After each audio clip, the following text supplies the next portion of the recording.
will now be an opportunity for silent prayer or meditation.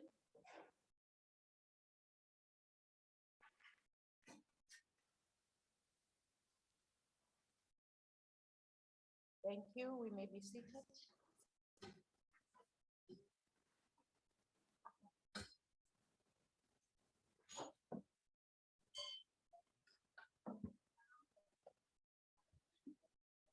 The sound that was playing took me aback. I thought we are in a different country. So let's observe the protocols, honorable members, in the interest of safety.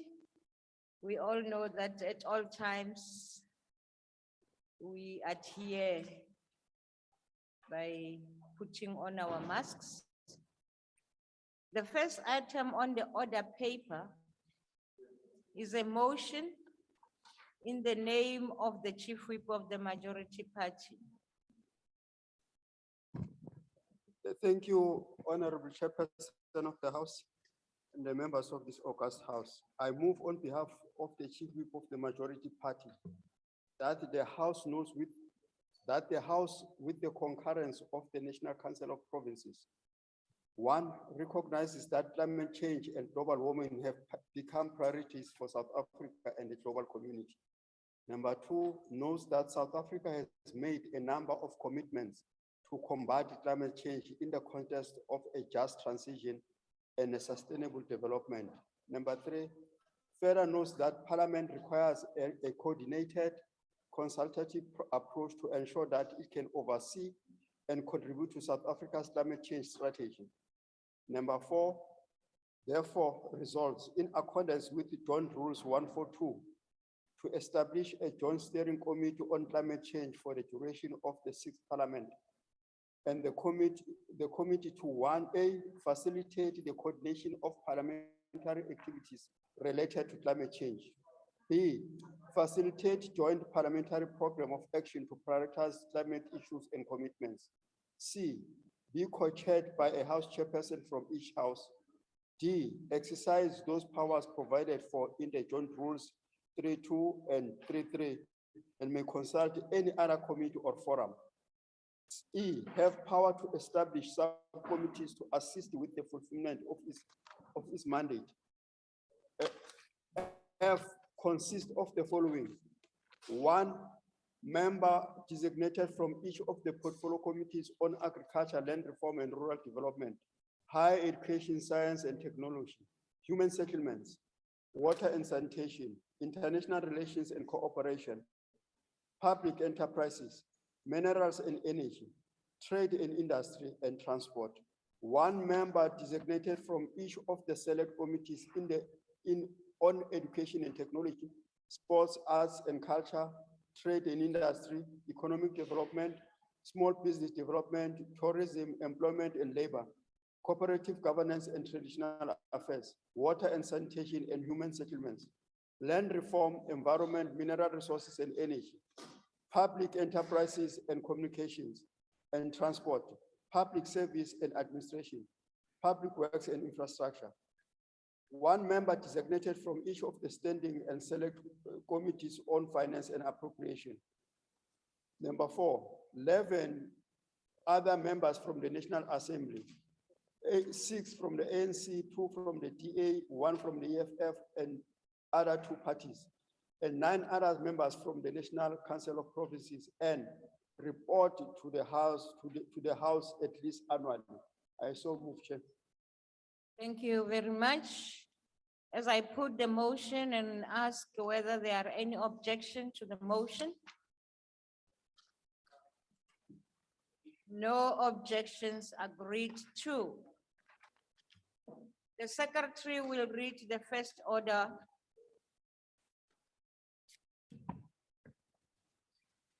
Consideration of report of Portfolio Committee on Health on National Health Amendment Bill, Bill number 29 of 2018. I will now call on the Honorable Jacobs from the chamber to introduce the report of the bill.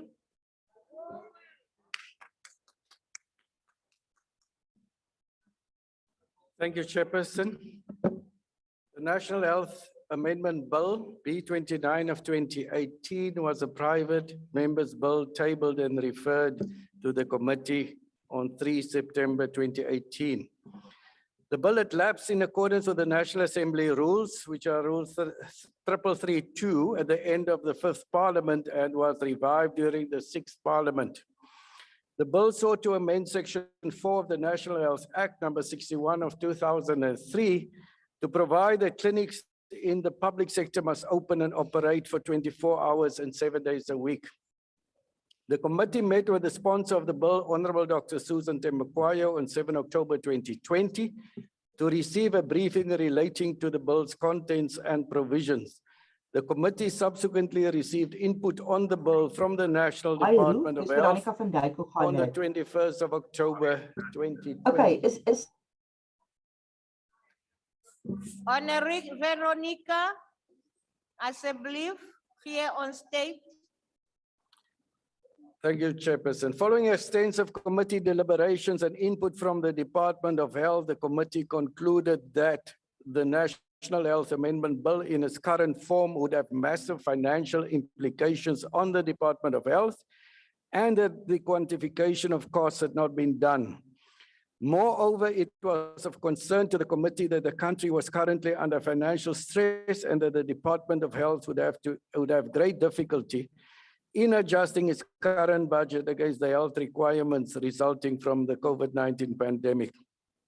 The committee understood that the Department of Health has committed to ensure that ultimately all primary healthcare facilities operated for 24 hours a day, and that this goal would be achieved through progressive means as and when the resources become available.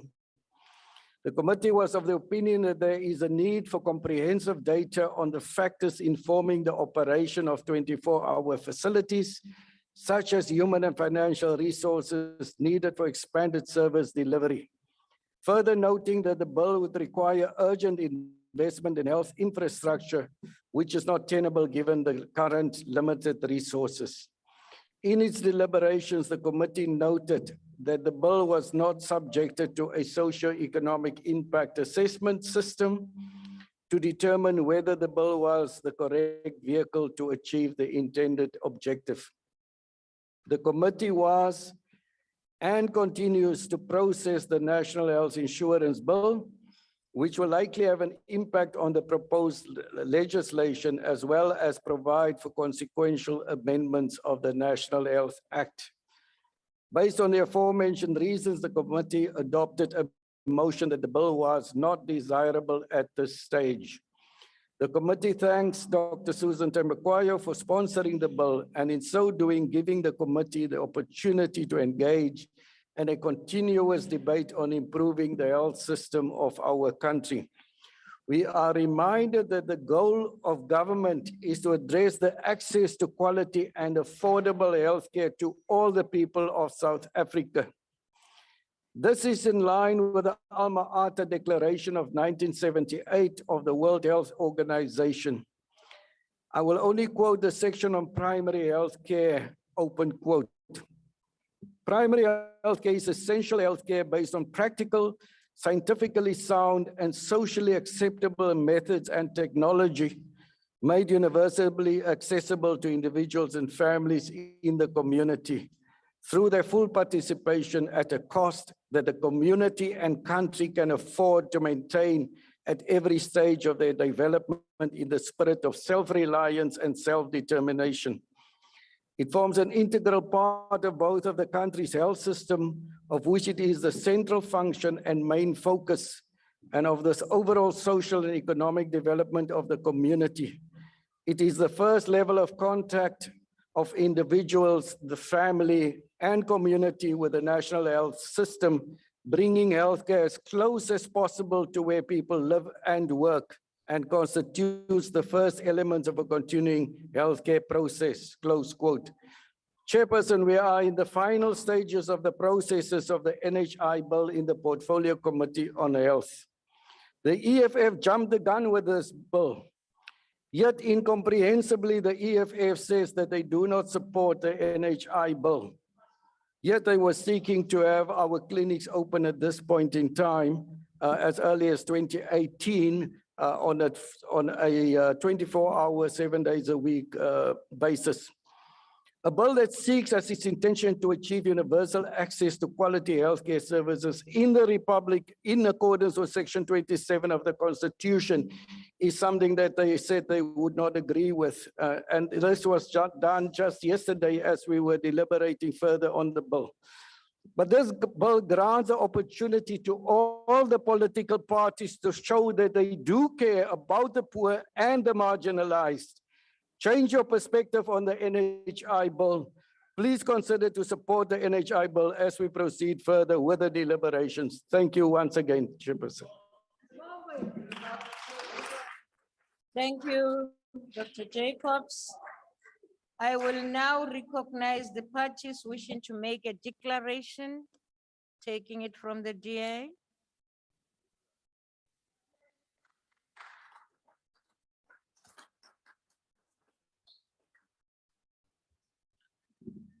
Thank you, Honorable Speaker.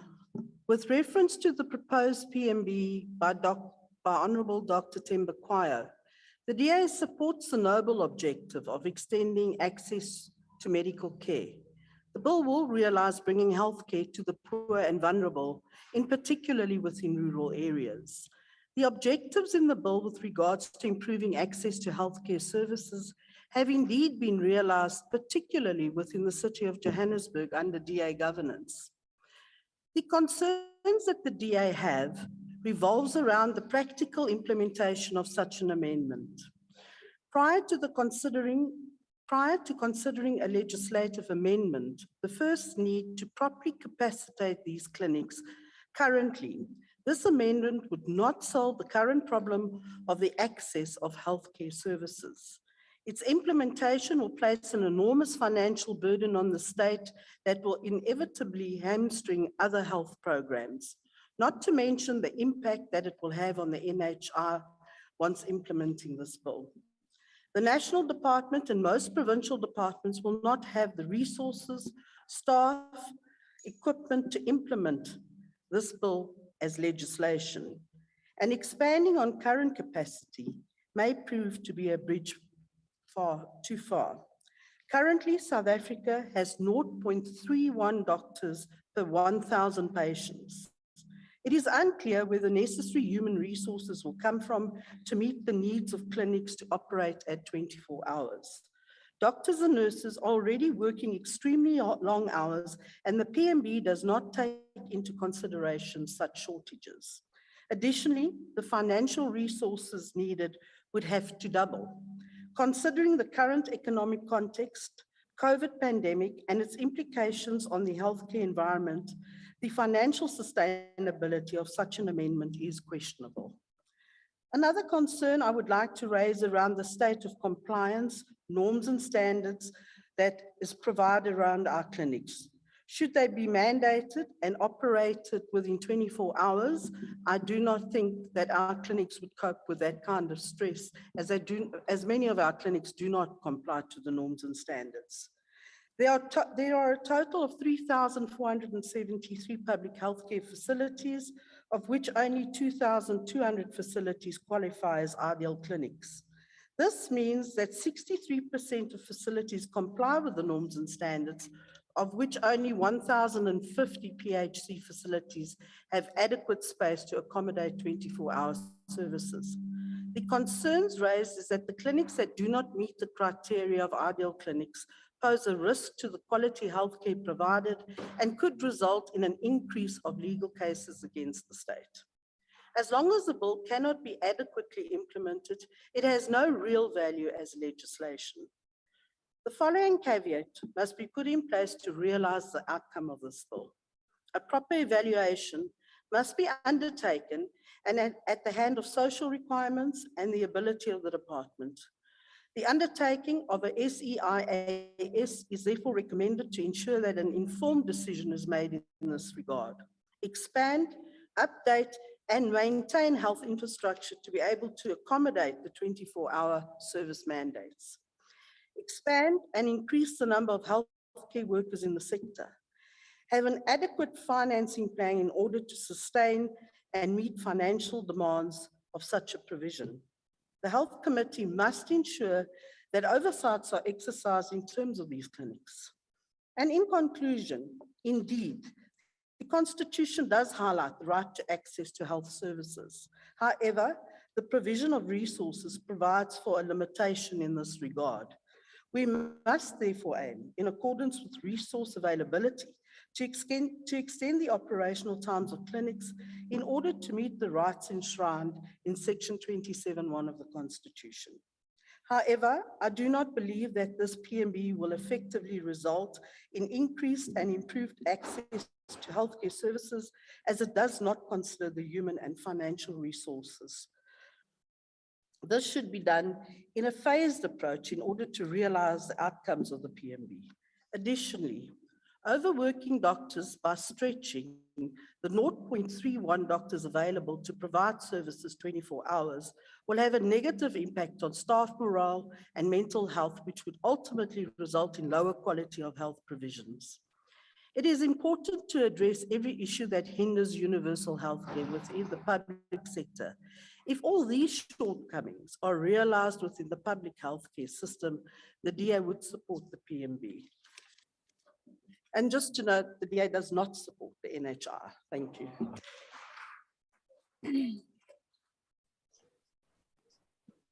Honorable members, I'm not sure. ICT, I did not want to disturb the member on the podium, but the echo or the sound that comes from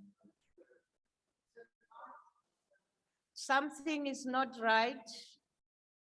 The sound is being disturbed when the member is on the podium. So please check. Sometimes you find that these TVs are not fully off, this whatever monitor, yeah. All right, we proceed now and call on the EFF. Honorable Chiro. Thank you, Chairperson. What brings us here today is yet another affirmation that the ANC government and its agents, masquerading as political parties in this House, will never care about the people of this country. Today is a firm reminder of the fact that when legislators of this House found an opportunity to legislate universal healthcare coverage in the form of supporting an EFF private member bill that was to see clinics opening 24 hours and 7 days a week, they chose to rather reject this opportunity because of political jealousy and a deep disdain for our people who continue to stand in queues at 4 a.m. in the morning just to collect medication and vaccination for their infants and grandparents. It is a lie that this bill isn't financially feasible. The ANC government would rather spend healthcare money on doing programs set for them by Bill Gates than programs that will result in quality and accessible healthcare for our people. The ANC government is committed to buying salons for ministers' girlfriends with money meant to save lives of our people, like we saw with the Digital Vibes cash heist during a global pandemic. Unfortunately for the country, this bill wasn't going to benefit ANC thugs with tenders. It wasn't going to create an opening for an increased executive personnel. This bill was going to ensure that more nurses are employed, more doctors are employed, more community healthcare workers absorbed permanently, more EMS services are available, and an end to our people being turned back at 4 p.m. because a clinic, a place meant for healthcare and our well-being, has office hours like it's an accounting firm in Sandton. In Madimbo Clinic in Limpopo just last year, a woman gave birth on the pavement outside of the clinic in full view of passerbys because it was closed and nurses were sleeping. This is a clinic that was initially meant to be open for 24 hours, but wasn't, because a commitment to have a clinic function for 24 hours and 7 days a week isn't the same as a legislative responsibility for the same purpose. Elina Maseko had the same catastrophic event happen outside Stanza Upabe Clinic in Mamelodi East. Another gave birth in a car outside Mapela Clinic in Mokopane just last year while waiting for the clinic to open. Hundreds other women and their children die at the gates of healthcare facilities because of ANC promises and commitments that never manifest in this House doing their legislative duties to usher access to our most destitute communities, and especially the women of this country who utilize healthcare services the most. Today, the ANC government wants to tell us about committing to opening clinics for 24/7, and yet the very same people reject legislating the very same commitment. Our people won't be assisted by mere commitments that can't be reflected on paper as law. In 1994, the ANC committed to ushering free education, and almost 30 years later, it is still not a reality. Our people need laws that will protect their rights, not fleeting promises and commitments that never become a reality. The rejection of this bill is indeed a form of gender-based violence and ignoring our right to health care. It is treacherous that in the year 2022, the EFF has to teach a supposed liberation party that our people need healthcare facilities that open for 24/7. Rejection of this bill subsequently means accepting the status quo. The poor, once again, are left out in tiny exceptions in bills such as the NHI, whilst a meaningful bill like the National Health Amendment Bill surprisingly reminds people in this room that the country has money issues. They don't remember that we have money issues when they steal our money. They don't remember that we have money issues when SAPRA donates to America for health projects they are not recognized for. They don't remember that we have money issues when they discard expired vaccines bought with our money because they fail to educate our people of the importance of vaccination. They don't remember that we have money issues when they outsource our health care to the private sector through the NHI. They remember that we have money issues when we want our people to be able to go to the clinic at 2 a.m. because they got sick at 2 a.m. Prevention, primary healthcare, and education will forever remain a myth in this country so long as a poor person has to wait for the weekend to pass in order to be assisted in our clinics. This bill seeks to ensure medical intervention at the point Thank of you, need for our Honorable people. Shira. Your time has expired. Thank you. The IFP.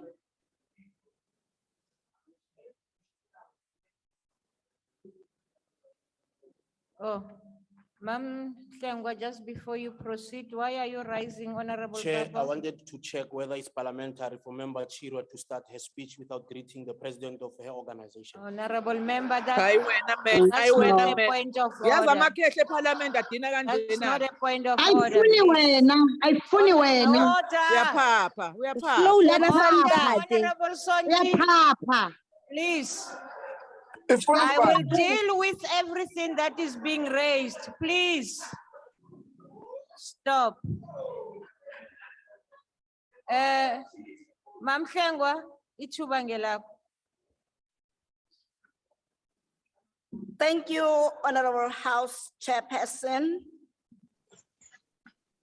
The COVID-19 pandemic undeniably brought the global society in a standstill and forever changed the way we view access to health care.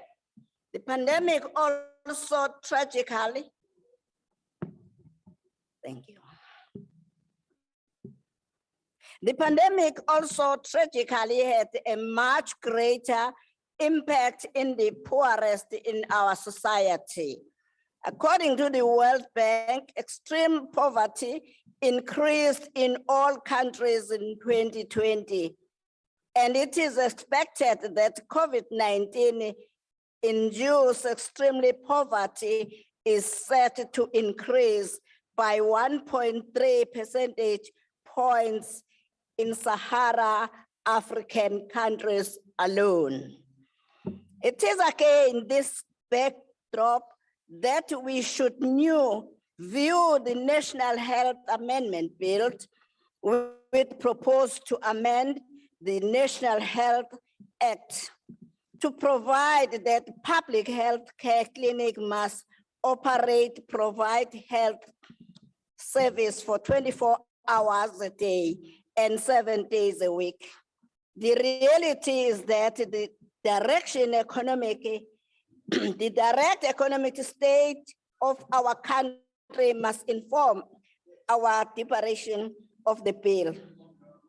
The fact that no costing model was provided makes this proposal as noble as it is not feasible. With an expected GDP growth rate of only 1.8% over the next 3 years and a government debt burden of over 4.3 trillion, this proposal will have a great financial implication.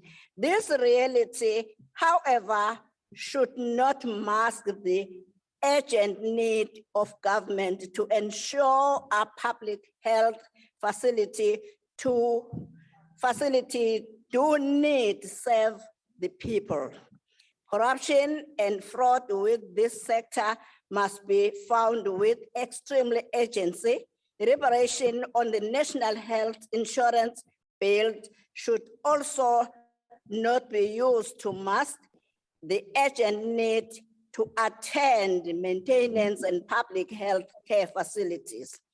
The IFP has been vocal about the alarming delay in repair work of Charlotte Maxeke Hospital, and it seems that this delay has been further escalated by report of corruption. Access to the healthcare must be. Ma'am Piangwa, honorable member, your time is up. Thank you, Chairperson. The IFP accept the report. Thank you. FF plus. Geachte voorsitter, dit is een ding om 'n bestaande wetgewing te verander, al is dit net met 'n klein sinnetjie op 'n woordjie, maar die uitvoering daarvan kan soos in die huidige geval van Suid-Afrika as openbare gesondheidsorg 'n baie groot uitdaging raak. Dit is baie maklik om die woorde tot die nasionale gesondheidswet te voeg wat opdrag gee dat klinieke wat deur die staat befonds word, dienste moet lewer 24 ure per dag, 7 dae per week. Dit is baie maklik, maar dit gaan nie gebeur nie.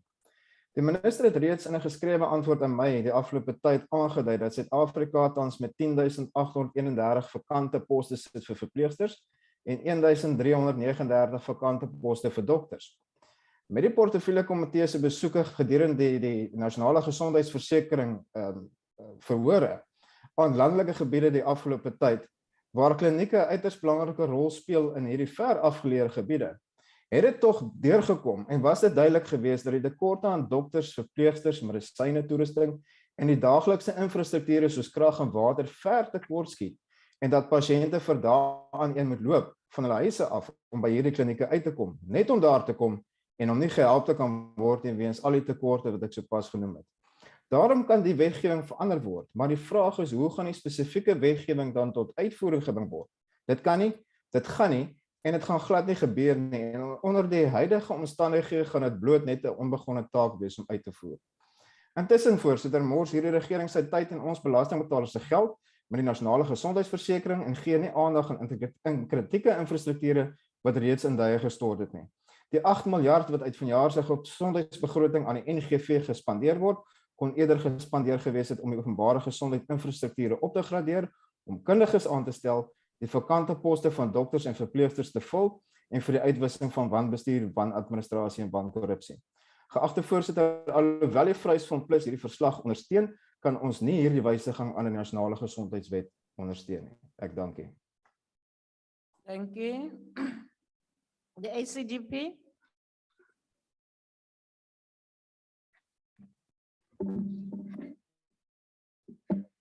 Thank you, Chair. Honorable Chair, we firstly wish to recognize the work of Dr. Thembekwayo to bring this bill before the committee. We, however, support the report by the committee. The ACDP notes the important issue of access to healthcare and the expansion of healthcare services at the primary care level that the bill seeks to address. Primary healthcare facilities such as day hospitals or clinics are at the forefront of healthcare and disease management. The quality of healthcare is greatly impacted by the long waiting hours at these facilities, the shortage of staff, the lack of security, and the lack of appropriate infrastructure to ensure the comfort and safety of patients, especially the elderly and those suffering from illness. To change this, there are two critical elements that must be addressed: the ability of the state to perform and execute what is needed, and the environmental readiness to facilitate the change of extending service hours. It is evident that the biggest hurdle to transformative and quality healthcare is the deficiencies of the state. This is not primarily a lack of funding or even on the ground capacity, but that the state insists on controlling the sector and dictating to communities concerning their healthcare. The key reason we do not turn the money invested into healthcare by the taxpayer into healthcare outcomes is the state's desire to control healthcare. We cannot constantly be saying we don't have money to open clinics when communities need them, or pretend that funding does not matter. The state needs to dissolve power to communities to determine how their needs are best served and when they want clinics open. We want to see a model, especially in rural communities or areas with high population, that reduces pressure on the system. What is needed to make the shift possible and thereby improve services and access to quality healthcare is what requires a further deep think and consultation before legislation that extends service hours can be developed and implemented. This legislation needs to form part of a fundamental reform of the healthcare system, and no, Honorable Jacobs, we do not support the NHI. As long as the state dictates healthcare centrally, it will demonstrate its inability to create a conducive environment to pursue improvements and transformative healthcare services that will improve South Africans' experiences at healthcare facilities. Thus, we conclude with the committee that the bill is not implementable or desirable in the current circumstances, but would welcome working with Dr. Thembekwayo and the whole community to create a community-led healthcare. Thank you, Chair. Thank you. The UDM? No declaration, Chair. Thank you. ATM? Good.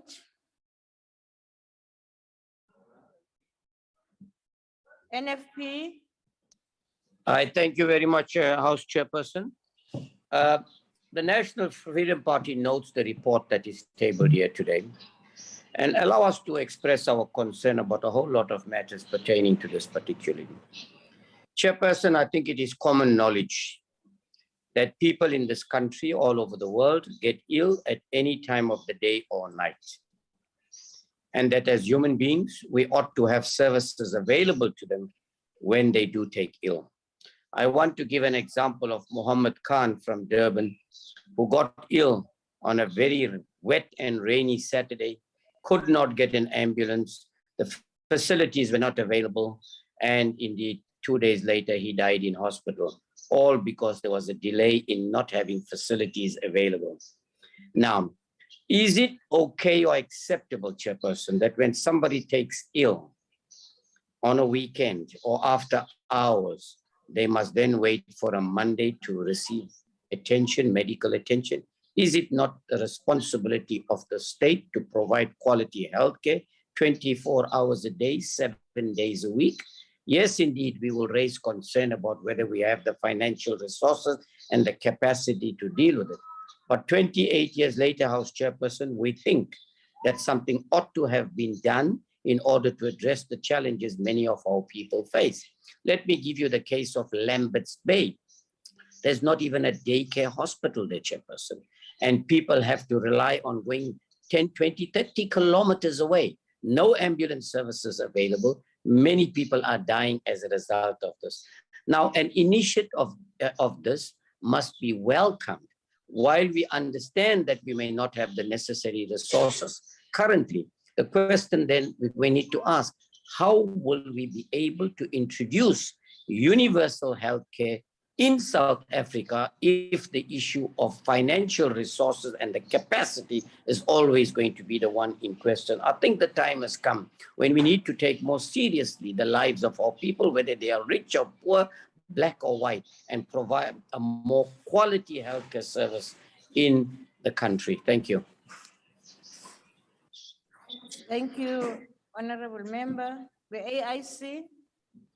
Thank you, Honorable Chair. The progressive realization of the right of access to primary health care, in our view, can constitutionally be achieved in a phased manner, subject to available resources. The Constitution itself delineates this. This bill was effectively going to have huge implications for the balance sheet of the Department of Health. We must remind members, Honorable Chair, that private bills bearing financial and policy implications must be carefully studied. Such bills must consider existing policy framework and the strategic objectives of government departments. While the issue of opening clinics 24 hours is not unimportant, it must be aligned to other ancillary considerations in place. In this regard, it is common knowledge that the NHI is on the pilot phase and will likely cover this aspect. We therefore do not share the sentiment that the rejection of this bill is inconsistent with primary health care. We know that it may be tempting to sponsor private bills with the view to achieving certain political gains, but this must be informed by empirical evidence. We then, Honorable Chair, support this report. Thank you. Thank you. Cope. PAC. Al-Jama. ANC.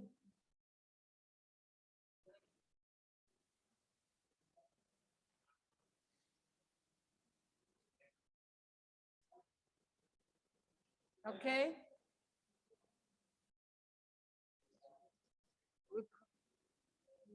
Come.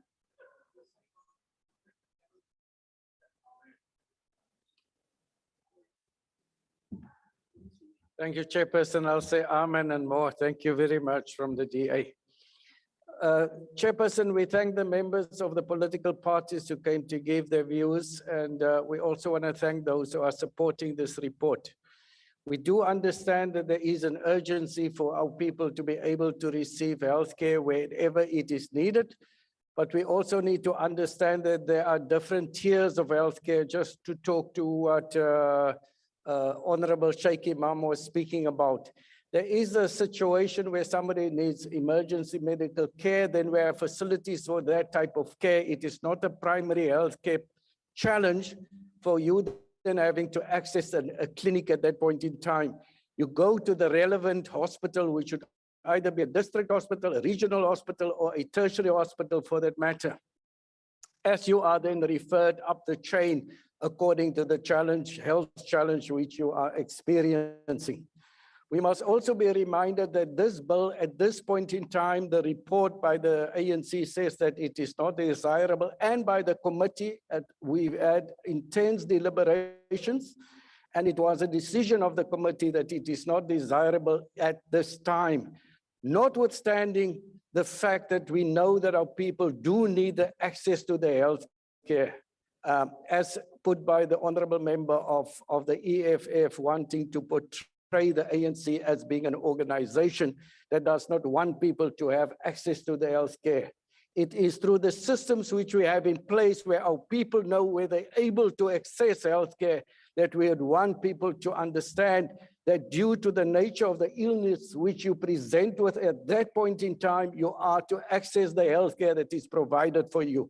Thank you very much, Chairperson. The ANC stands with that report. Thank you, Honorable Member. The Chief Whip of the Majority Party, may I recognize you? Thank you, Chairperson.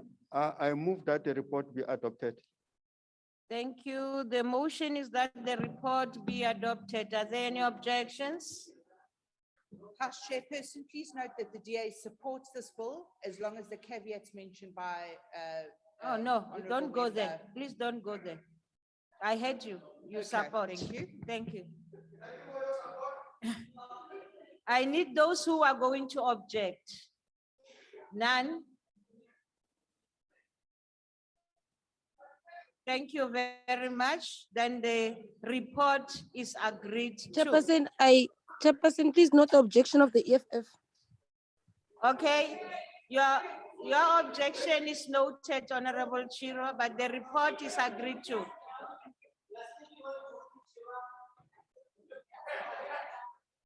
Order, honorable members. The secretary will now read the second order. Second reading, National Health Amendment Bill. As there is no speakers list, I will now put the question. Are there any objections to the bill not being read a second time as recommended by the committee?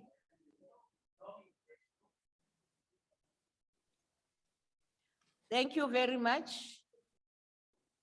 Do I have somebody from there? Anastasia? Who's that? Yes, Ms. Yako, you want to speak? Yes, please note the objection of the EFF. Thank you very much. The bill is therefore not read a second time. Thank you very much. Will you please read the third order? Consideration of report of Portfolio Committee on Cooperative Governance and Transitional Affairs on Disaster Management Amendment Bill. Thank you. I will now recognize the Honorable Kasa from the virtual platform to introduce the report on the bill. Thank you, Honorable Chairperson, honorable members.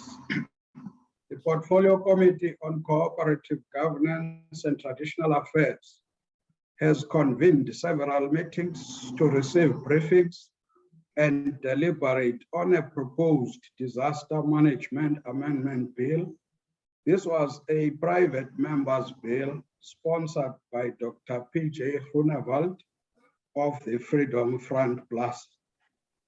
The bill aimed to constrain the perceived power of the executive in relation to the duration of a state of disaster by means of affording Parliament, provincial legislatures, and municipal councils the exclusive power to extend the duration of national, provincial, and local state of disaster, respectively, as well as allow for the legislatures to exercise greater oversight in respect of the management of disasters. The Portfolio Committee resolved to invite public comment on the proposed bill before deciding on its motion of desirability. A call for submissions was opened from 19 July to the 26th of August 2021 to afford interested persons and institutions a period of at least 3 weeks to comment on the proposed legislation. Visual public hearings were also convened to receive oral inputs on the written submissions, as some stakeholders had explicitly indicated a preference to meet with the committee and discuss their proposals with a view to ensuring a proper understanding of the objective and the intent of these proposals. The committee duly complied with these considerations, while the majority of the stakeholders and a minority of the committee members saw a need for the proposed amendments to the Disaster Management Act. The majority of committee members did not agree with the desirability of the proposed bill. This disagreement was based mainly on the view that the current accountability and oversight mechanisms provided in the Constitution are adequate to address the gaps identified in the bill. Furthermore, allowing the legislatures to encroach on executive functions, including the declaration and extension of state of disaster and the making of regulations pursuant to such declaration would amount to a violation of the principle of separation of powers between the arms of state. As a matter of fact, Parliament has delegated regulation-making powers to the executive. However, the Portfolio Committee wishes to thank Dr. Groenewald for the extensive work involved in drafting and introducing the private members' bill, and assure him that his efforts were not fruitless and that the inputs of stakeholders were not in vain, as they contribute meaningfully and generate more debate around the declaration of state of disaster and the regulation made under it. Such debate is encouraged as it may promote reasonableness and rationality in the management of disaster. Thank you very much, Chairperson.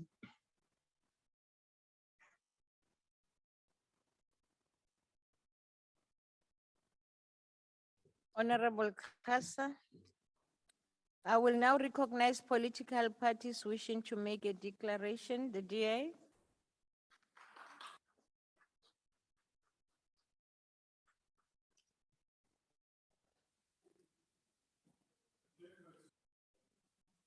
There we go. This is my first time here.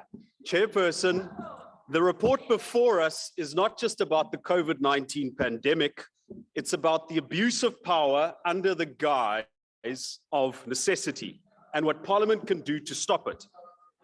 The majority of public submissions received by the Portfolio Committee were in favor of subjecting government power under a state of disaster to more constraints and amending the Act. The excuses offered by the minister and officials as to why this cannot happen don't make sense. The ANC has clearly not learned the lessons of COVID-19.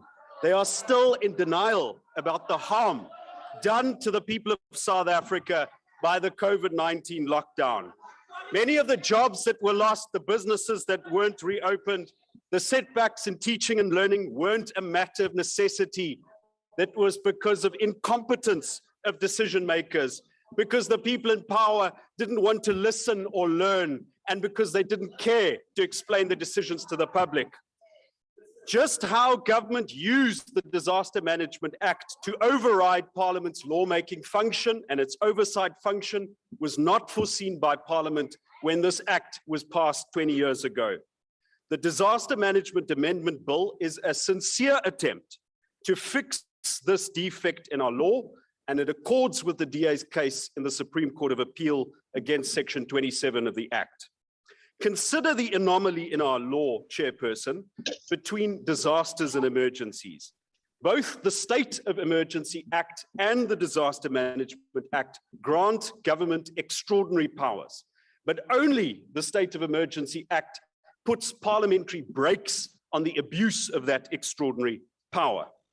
Had an emergency been declared in response to COVID-19, then the power of government would have been subject to 3 important steps. First, the declaration would have been tabled in Parliament. This would have allowed elected representatives of the people in full glare of the public and the media to debate the merits of the COVID-19 lockdown. But by the time that this House debated it for the first time, all of the decisions had already been made. The hardest lockdown, one of the hardest lockdowns in the world. Second, a state of emergency. In a state of emergency, Parliament would have had the power to amend and vote down the regulations. So instead of having to go to court to determine that the cigarette ban was based on faulty scientific evidence, we could have determined that in Parliament, here in Parliament, and with more scrutiny than was applied behind the closed doors of the so-called COVID Command Council.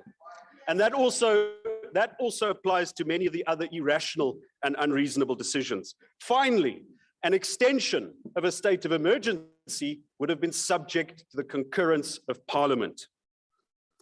If we were to pass this private member's bill, this amendment, then these procedural constraints will also apply to a disaster. And that is a good thing. We need that.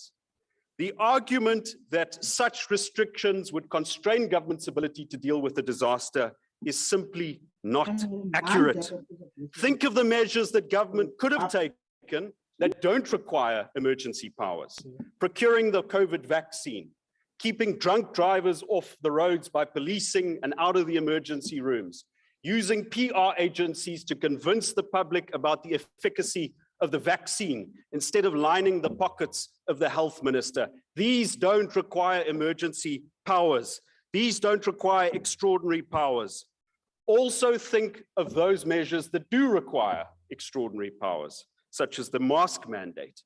That could have been debated in this parliament in a matter of weeks and reviewed on a monthly basis. The truth, Chairperson, is that the government's handling of COVID-19 was worse because they had too much power. They had too much power. And the same is going to be true of the next disaster. So by quashing this amendment bill to the Disaster Management Act, as this report seeks to do, the ANC confirm that they have learned nothing and that they see nothing beyond their own command and control. It will now be up to the courts to do what Parliament has failed to do and to bring the law in line with the Constitution. The DA does not support this bill. I thank you. Thank you. The EFF. Chairperson, our constitution and the laws that spring from it, imperfect as they are, must be changed when there is a view based on empirical evidence that these laws have failed society. What we cannot afford to do is to change laws on the basis of incompetence of the current in power, because those in power today may not be in power tomorrow. The frustration of the member of the Freedom Front Plus, which led to him initiating this private member's bill, emanates from gross incompetence of the present government in dealing with the coronavirus. The member alleges that the powers that the Disaster Management Act granted to the cabinet member responsible for the administration of the act were draconian and left Parliament with little room to influence the response. While we may disagree that the handling of the pandemic by the ruling party was abyssal, we do not agree that this is because of the powers of the laws given to the cabinet member.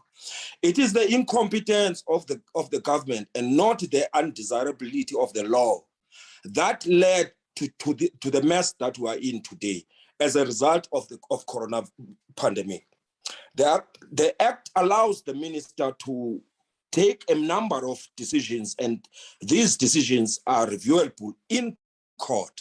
It is not the act that forced the cabinet to ban the sale of hot foods, for instance, when they first published their disaster management regulations. It is the foolishness of those who published these regulations that that made them link the spread of the virus to the sale of hot foods or particular pieces of clothing. It is not the act that forced the government to close off many industries while not taking measures to shield these industries from the negative effects of these closures. It is the foolishness and the short-sightedness of those who lead. We cannot over-legislate the conduct of the executive. We can review the decisions they make. We cannot legislate out foolishness and legislate in wisdom. It is impossible to do so. Lastly, Chair, the architecture of our constitutional democracy makes distinction between functions of the executive and those of the legislature. The legislature must initiate legislation and hold the executive to account, but we cannot be responsible for taking executive decisions in Parliament, as the bill would have asked us to do so. This remains the territory of the executive. Ours is to hold them to account, call out their foolishness, and if needs be, review unlawfulness of decisions in court. We therefore are in full support of the committee's recommendation not to go ahead with this bill. Thank you very much, Chair. Thank you. The IFP.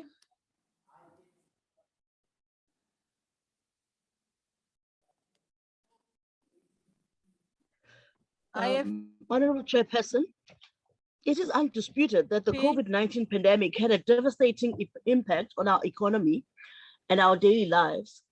Facing the third year of this pandemic, we must ask ourselves whether our laws, which were not necessarily drafted to provide checks and balances for such an unprecedented event, is aligned with our constitutional democracy.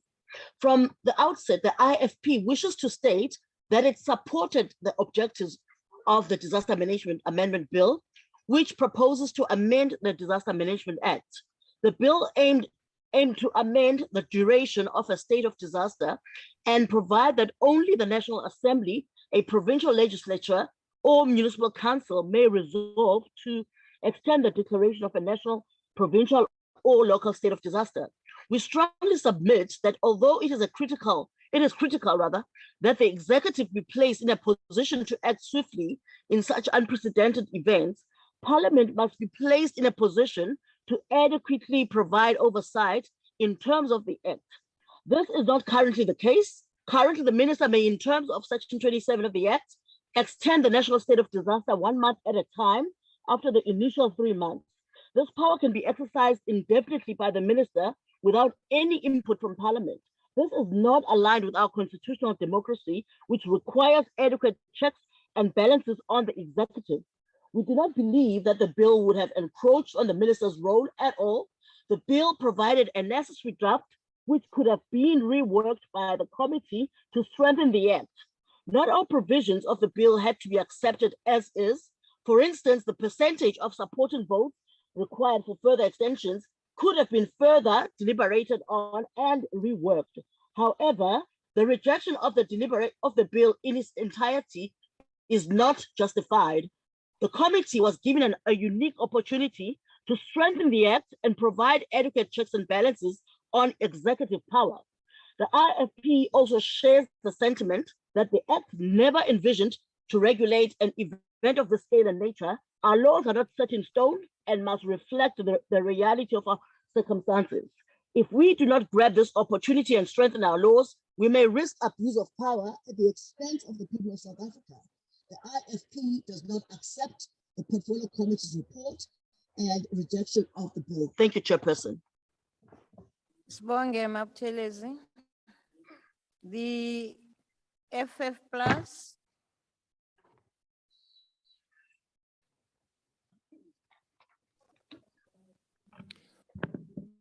Honorable Chair, Section 92(2) of the Constitution determines that the cabinet members are individually and collectively accountable to Parliament. That's a constitutional obligation. But that doesn't mean that Parliament can sit backwards and wait for the executive to be accountable. No. The constitutional obligation is on this House to ensure that the executive is accountable to Parliament. The former Speaker, the Honorable Thandi Modise, at the Zondo Commission in terms of state capture, apologized to the people of South Africa for the fact that Parliament did not hold the executive accountable. She apologized. Now, Chairperson, when it comes to the disaster management bill, which I proposed in this House, at the committee, at the procedure where we had to vote, as far as the desirability is concerned, the committee majority, the ANC, decided to say, no, there is no desirability for such a bill. It means that the ANC says that we don't have the desire to hold the executive accountable. You didn't even read the bill. This bill proposed that when it comes to the disaster, that the minister is accountable to Parliament in the same way as you have a state of emergency. And go and do your homework. Don't come and sit here and shouting and you don't know what it is about. Go and do your homework and you will find that worldwide, other countries don't even have an act as far as disasters are concerned. They only have an emergency act. And that was the way it was acted. I want to put it quite clearly. The Freedom Front Plus and those who supported this bill wanted to fulfill their constitutional obligation. The ANC, you are failing the people of South Africa again and again and again. I thank you. Thank you. You know what? That is real shouting that you're doing. The decorum of this house is not upheld when you do that. Please. You can handle, but the shouting, no. You are out of order. ACDP. Thank you, House Chair. House Chair, the ACDP, like all other parties, initially supported the hard COVID-19 lockdown regulations for the reasons given, namely to flatten the curve and enable public health care facilities to prepare for the expected COVID-19 pandemic. We all thought it would be short-lived, understanding the delicate balance to be struck between saving lives and livelihoods. However, it soon became apparent that many irrational regulations were having a devastating impact on the economy, resulting in tens of thousands of businesses closing, with millions losing their jobs. Now, beside the many irrational lockdown regulations, such as that as to whether roast chicken could be sold, what types of clothes and shoes could be bought, where you could exercise, worship, even pray, there was also flagrant disregard for the rights of citizens. The worst possible abuse occurred early in the lockdown with the tragic death of Mr. Collins Khoza at the hands of security officials. It is very sad that High Court Judge Fabricius had to restate what it should have been obvious, that every citizen is protected by the Bill of Rights. But he went further to find that there was a complete lack of trust between government on the one hand and society on the other during the lockdown. This is deeply disturbing. Yet Parliament, as the elected representatives, had no say over the contents of the draconian disaster management regulations or the monthly extensions of the state of disaster for more than 2 years. Now, Dr. Groenewald's proposed amendment sought to restrict the minister's powers and make her accountable to Parliament. This is eminently reasonable and supported by the ACD. The argument about the separation of powers is deeply flawed. In a Section 37 state of emergency, which is very similar to what was practically experienced under the state of disaster, Parliament's permission must be sought for any extension. And there's no reason why Parliament should not similarly have a say on the extension of the state of disaster. A court may also decide on the declaration, extension, or any legislation enacted or any other action taken in consequence of a state of this emergency. Yet, astonishingly, government lawyers in the Collins Khoza case had the audacity to argue that a court had no function in that matter or ought not even to hear a case under a state of disaster. Thankfully, this argument was given short shrift by the judge, but it does illustrate an arrogant attitude that prevailed at that time. In many cases, traumatized citizens were even told by municipal and traffic police that they had no rights under lockdown regulations. More than 350,000 citizens were arrested for minor breaches, and where they paid admission of guilt fines now have criminal records. The ACDP commends Dr. Groenewald in this bill, and hence it will not support the report. I thank you. Thank you. The UDM.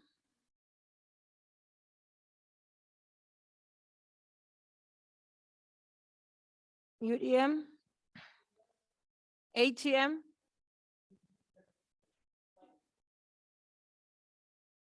Good. Thank you, House NF Chair.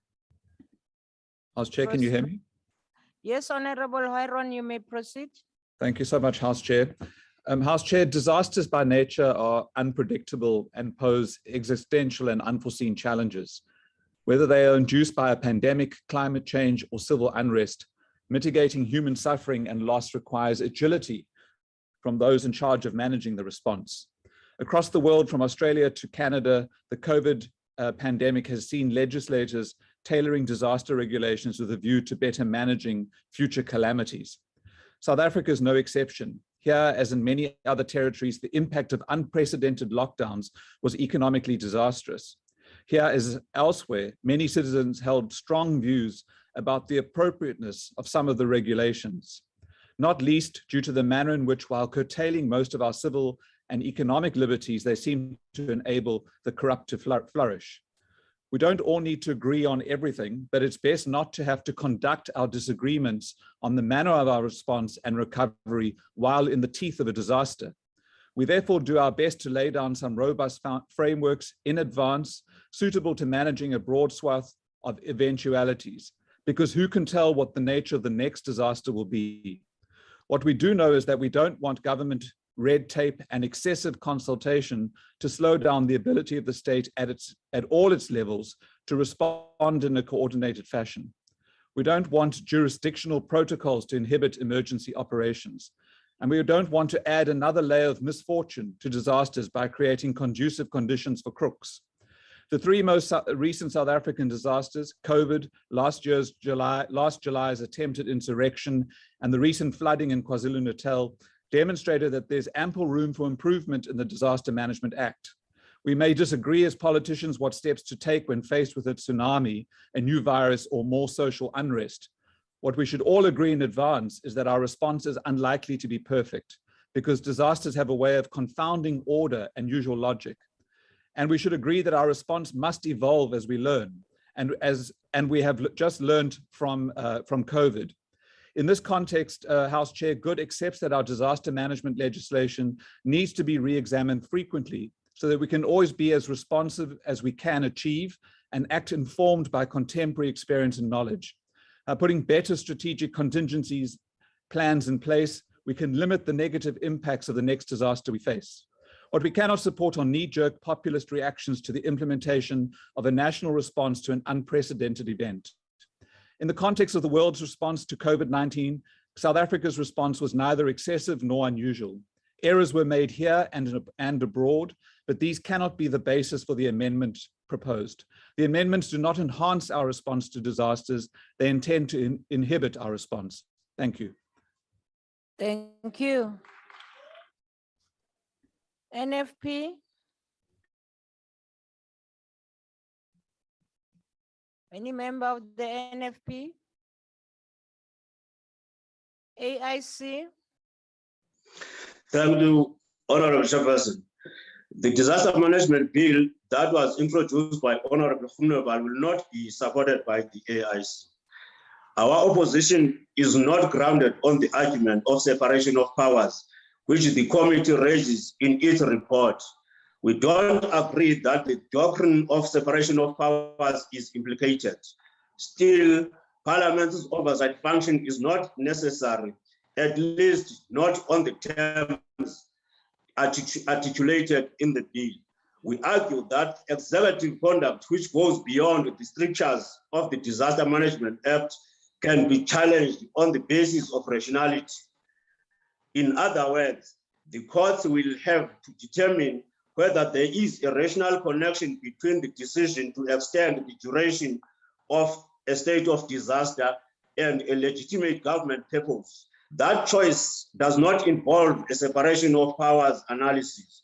On the merits, we don't believe that the role of Parliament will be necessary to check executive actions, as there are sufficient guarantees that already exist to foolproof this process. For instance, Parliament has the section 156 powers to summon anyone before it. The Minister of Culture equally accounts to the Portfolio Committee on Cooperative Governance, and the President may from time to time be called upon to respond to questions in Parliament. Therefore, the rationality requirement is adequate to the duration of the state of disaster. We therefore, Honorable Chairperson, support the report, but on different grounds. I thank you. Thank you. The COPE, PAC, Al-Jama, the ANC.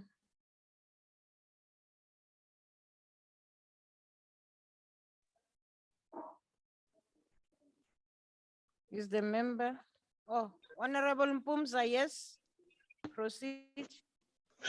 Masibulele mhlali ngaphambili nendlu yowiso-mthetho.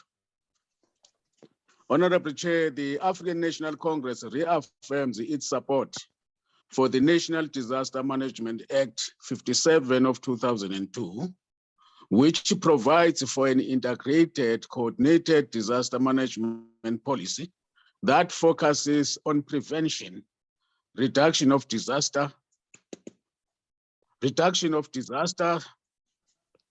and mitigating of severity of disasters, emergency preparedness, rapid and effective response to disasters, as well as post-disaster recovery.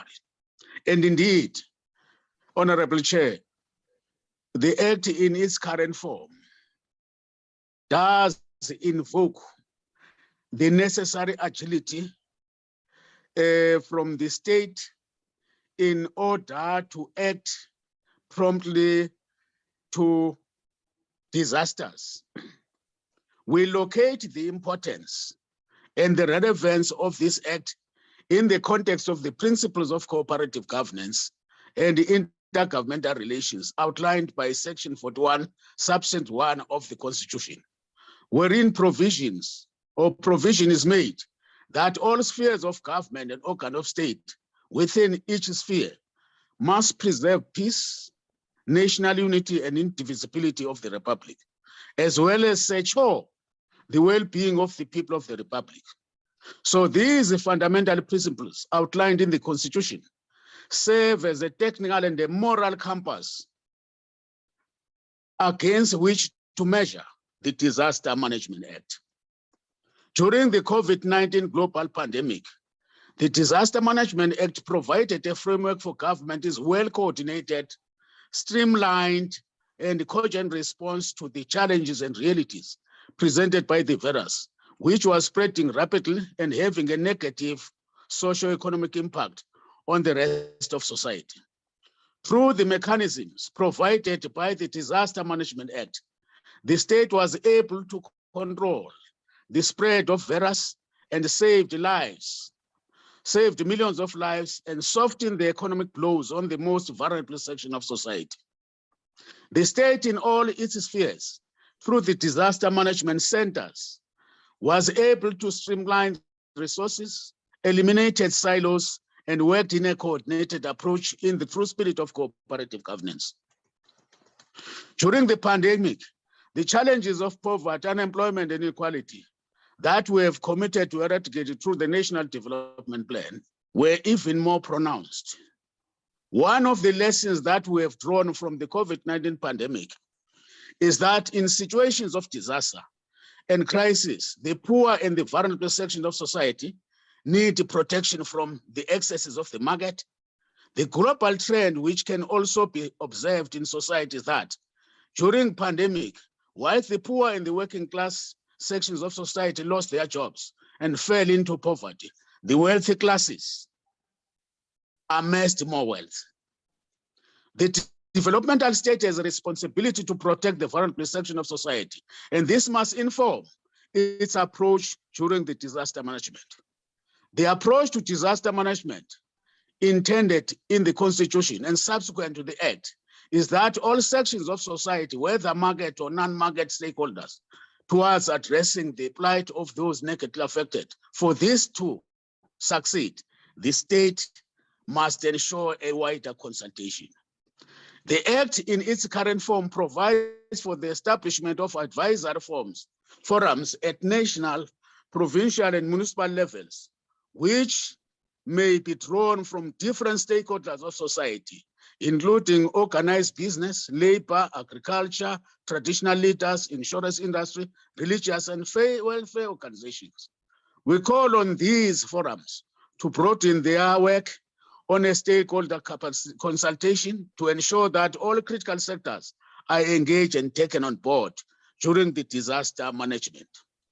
Honorable Chair, Parliament must adopt a heightened oversight approach to ensure that our intervention during disaster produce the desired outcomes, and furthermore ensure that there is accountability in the utilization of public funds.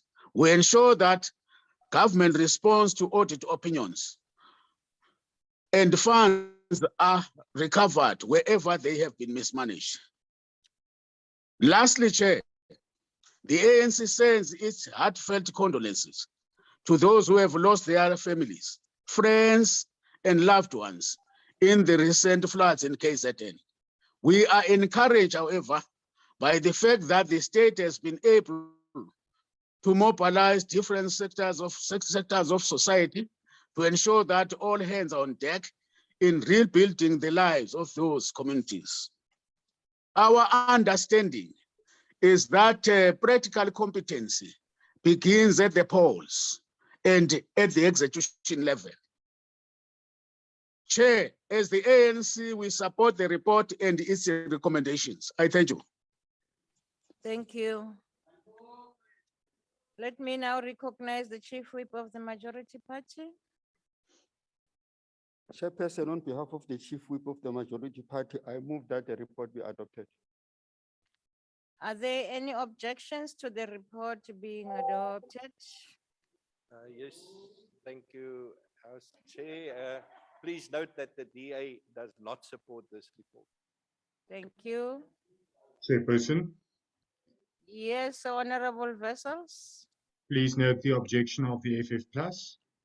Thank you. Chairperson. Yes, Honorable Yako. Thank you. Please note that the EFF does not support this bill. Thank you. Chairperson. But you're dealing with the report. Am I correct, Honorable Yako? You are correct. We support the Okay. report. We reject the bill. Okay, it's fine. Chairperson. Thank you. Chairperson, please note the ACDP. Honorable Swart, yes. Please note the ACDP does not support the report. Thank you. Thank you. Yes, the objections have been noted and the report is agreed to. I will now call the secretary to read the fourth order. Second reading, Disaster Management Amendment Bill. Honorable members, as there are no speakers list, I will now put the question. Are there any objections to the bill not being read a second time as recommended by the committee? Chairperson, Yes, Honorable Vessels. Chairperson, we call for a division.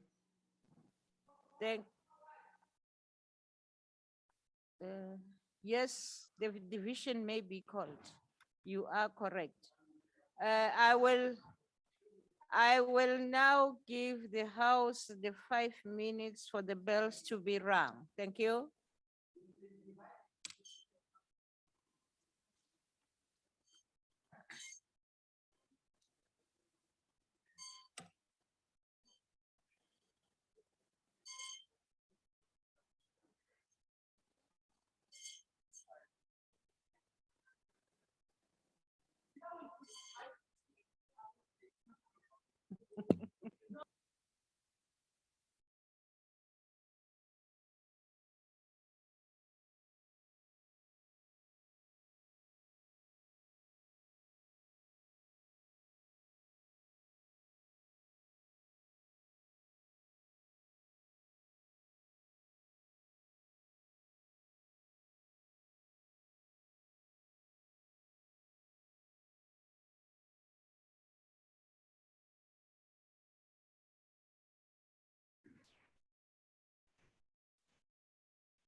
Recording stopped.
Recording in progress.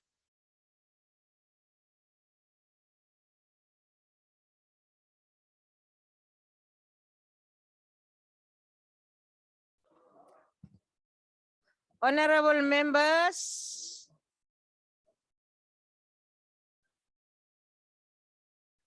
order, honorable members. The Speaker has determined that in accordance with the rules, a manual voting procedure will be used for this division.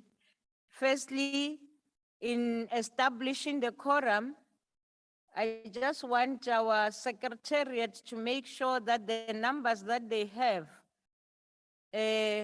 is that we get from all the parties that will be voting are the same numbers that are confirmed by ICT.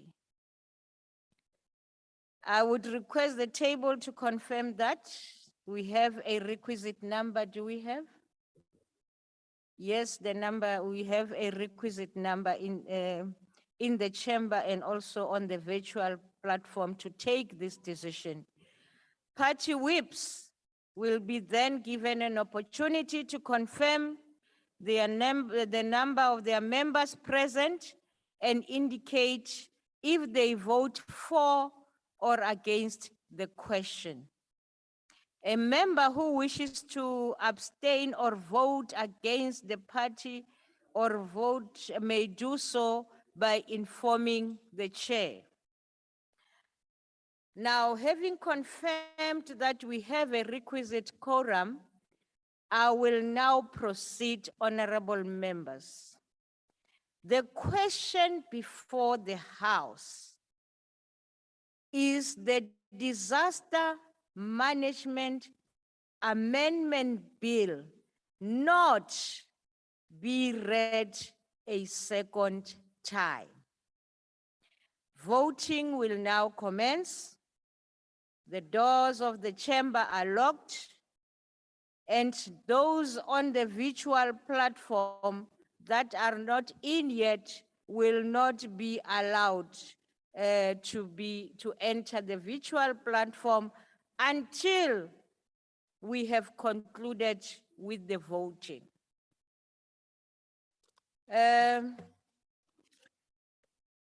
Whips could confirm the number of their members.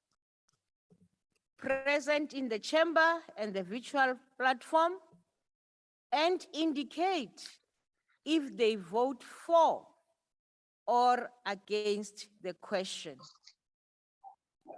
I will start with the ANC. Thank you, Honorable Chairperson of the House. The ANC is 137 on the virtual platform, 18 in the Good Hope Chamber. So it's the total of 155. The ANC is in support of not the bill being read for a second time. So we are. So you are voting yes. Yes, we are. Thank Yes. you. Yeah. The DA? Thank you, House Chair. House Chair, the DA has got 46 members online and we've got 16 members present in the House, totaling 60. The DA objects, in other words, is against the second reading not being read, and to be very clear, we are in favor of the... Don't confuse me. second time. Don't try and confuse me. You are voting no. Thank you. The EFF?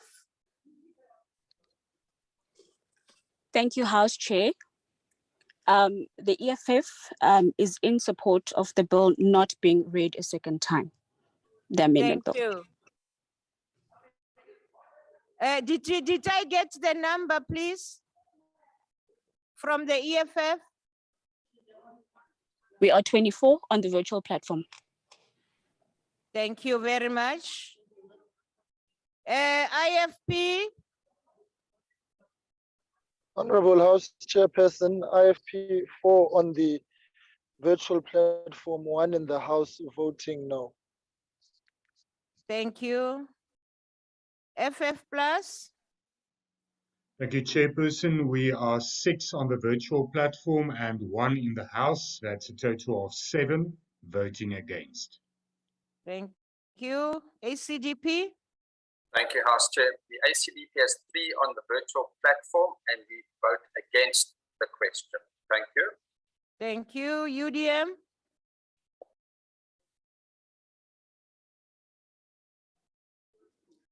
ATM? Good. House Chair, there's one of us on the platform and we vote yes to the question. Thank you. NFP?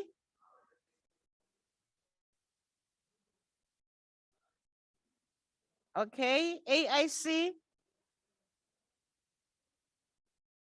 Honorable Jafta, you have been here. Are you gone? Okay.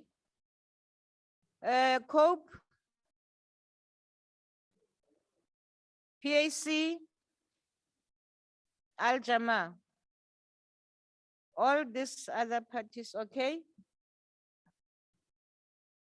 I waited to hear any party saying we are here. Nobody's saying we are here.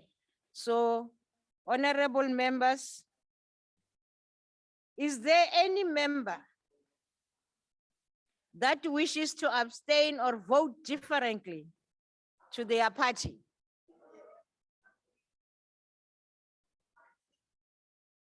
Thank you very much. The voting session is now closed.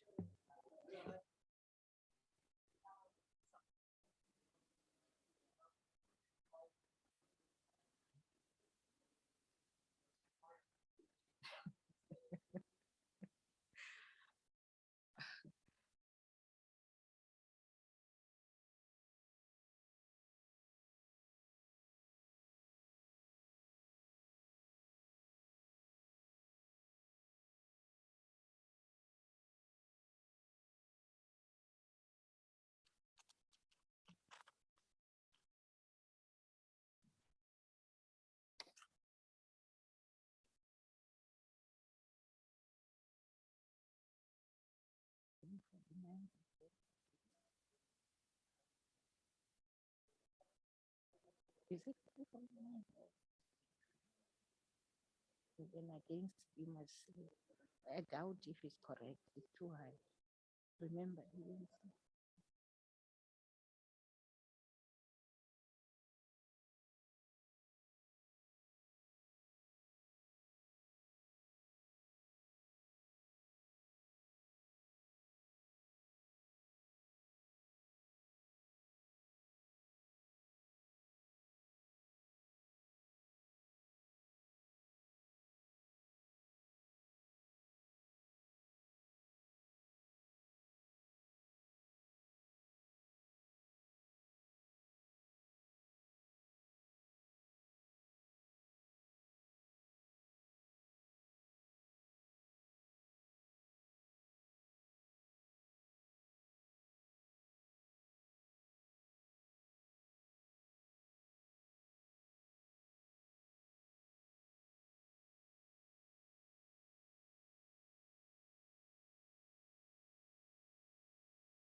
Honorable members, you pardon us, you know, the manual way of working and the issue of the abstentions. Remember, all those who did not respond, we take those as abstentions, neither yes or no. So that was what delayed. Thank you. Honorable members, we have 6 abstentions, those parties. We have 60 noes, and then we have 196 yeas. The question is accordingly to agreed to, and the bill will not be read a second time. Malbongwe! Honorable House Chairperson, House on a Chairperson, point of order. Sorry, Okay, Mr. I'll come to Groenewald. you, Honorable Hlengwa. Let me listen to this one. On a point of clarity, Madam Speaker, we were voting against the Yes. the bill, right? Correct? Yes, that's And the we- 60. Yeah, we were not the only ones. And Yes. we were 60 in total. And No, there you were said other 48. people. So we were 60 on our own, and the Freedom Front voted against it, and other people. So 60 must be an incorrect number. The ACDP voted against it. I too. know. I thought it was 48, but I hear what you are Yeah. saying, and I will allow them to Okay. check. If it's All right. possible, we will redo it. Okay. If it's possible. Honorable Hlengwa, Thank you very much, Honorable Chairperson. If I may beg your indulgence, when you put the question on the previous order insofar as the report of the Portfolio Committee on COGTA, due to these technical glitches, as you may have heard Honorable S.A. Buthelez's declaration, if you could kindly please record the objection of the IFP to that order. It was a technical glitch on the member who was meant to be on the platform, and we apologize in that regard. Thanks, Chair. what is your request clearly? That you record the objection of the IFP to that order. The order before this one? Yes, ma'am, if you could please. Unfortunately, when we have passed the order, we don't go back. If it was something else, I would agree. Thank you. I'm aware. And I am aware maybe the issue of a hybrid should be highly considered from you. And we have a member of the IFP in the house. Maybe that should have assisted if the message was sent. Honorable members, you are very correct. I can see what they've written here. The DA, there was 46 and plus 16, which is 60. And then we also have another party that also, yes. So something went wrong with the calculations there, and I'm not going to allow it to go that way. I believe that we are still locked into the voting. Wait, please don't disturb me. We are still in the voting, and I will really wish to urge you that we redo it. All parties.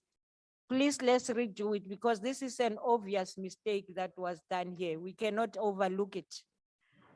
Honorable members, I'll also try and write from my side. What you write, table staff, is the members in the house and out, and check whether they vote no or yes.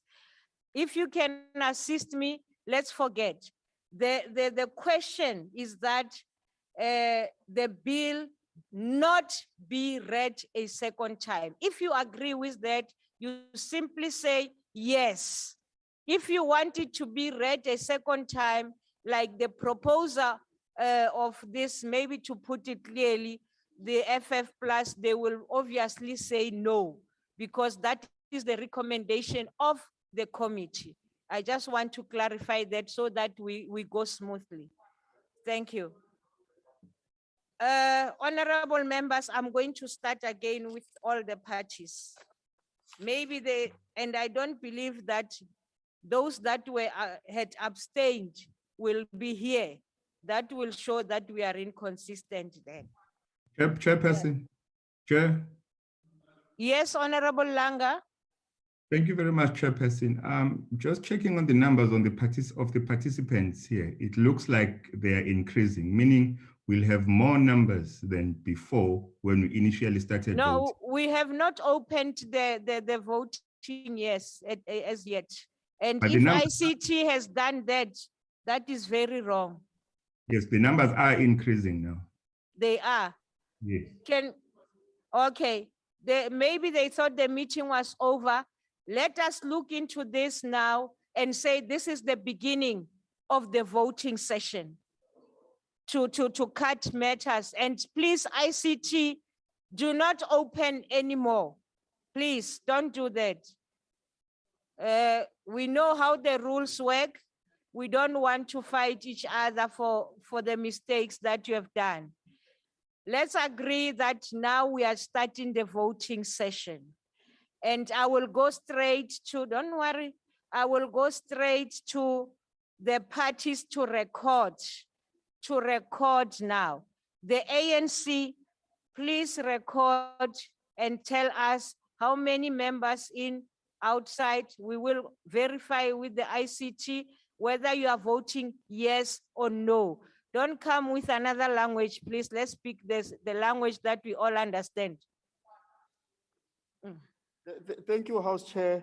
The ANC was 137 on the visual platform, 18 in the House. The total is 155. It votes in favor of the questions. Yes. Thank you. Esme, honorable member, please let's be, yes. Mabaroto, the DA has 46 members online, 16 in the House, which gives us a total of 60 members who vote no. Understood. We proceed now, the EFF. Thank you, House Chair. The EFF has 25 members on the virtual platform, and we vote yes for the bill not to be read a second time. Okay, thank you. The IFP. Honorable House Chairperson, the IFP has got 5 on the virtual platform, 1 in the House, and voting no. Thank you. Members, please be quiet. We mustn't get this wrong again. This secretariat here must be able to hear what is being said. Thank you, IFP. FF Plus. Thank you, Chairperson. We are 6 on the virtual platform, 1 in the House. That's 7 voting no. Thank you. ACDP. House Chair, we earlier indicated 3 on the virtual platform voting no. We have a 4th member that is now joined, so we have got 4 members, so we're not sure how we should vote, but I am given an indication we are now 4 on the virtual platform voting no. No, it's fine. It's fine. We record that 4. Thank you. The UGM did not participate. The ATM did not participate. Good. House Chairperson, there are now 2 of us on the virtual platform and we vote yes. Thank you. Yes, no, we agree to that. NFP. No, they did not. Ne? AIC, Babu Jafta was not here also. House Chair? Yes. I'm terribly sorry, but I've just been informed by my whip sitting closest to the back that I've given you the incorrect number. The amount of members in the House is actually 18 members. You said 16. I said 16. So that please, can be corrected I'm because we can count. Yes, no I'm problem. terribly sorry about that. So we're 62 voting no. No and problem. I'm terribly sorry. No problem. That can be done. AIC no. COPE no. PAC no. Al-Jama no. So those numbers, honorable members, ICT, please do not open for anybody else. We are now waiting for the results as the calculations are made.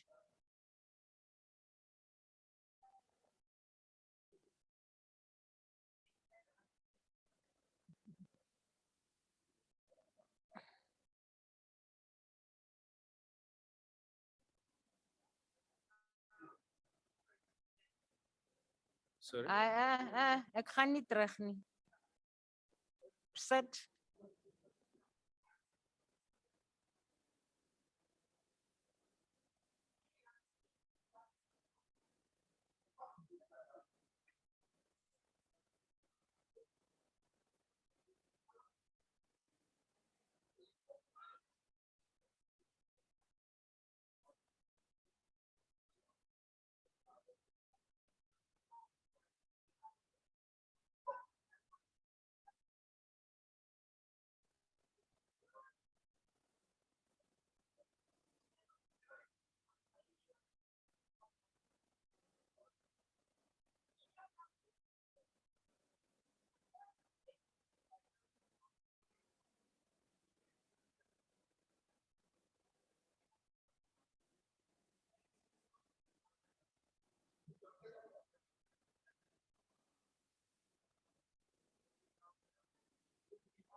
These are the final numbers, corrected, checked with ICT. There is correspondence on the members on the platform. We proceed now with abstentions. We have got 7, noes 78, and yes 182. The question is accordingly agreed to, and the bill will not be read a second time. Thank you.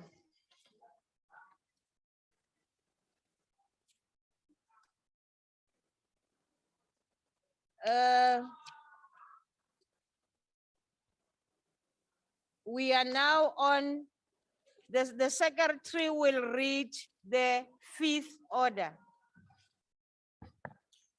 Consideration of request for approval by Parliament of amendment to the Convention on Physical Protection of Nuclear Material in terms of Section 231, subsection 2 of Constitution 1996.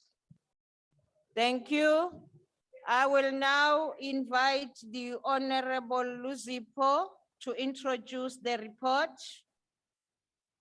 Thank you, Honorable House Chair, honorable members, and interested parties in the proceedings of Parliament.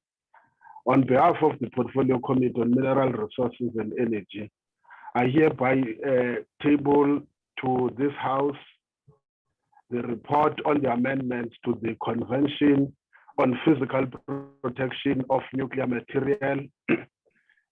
The report in the main seeks to introduce before this House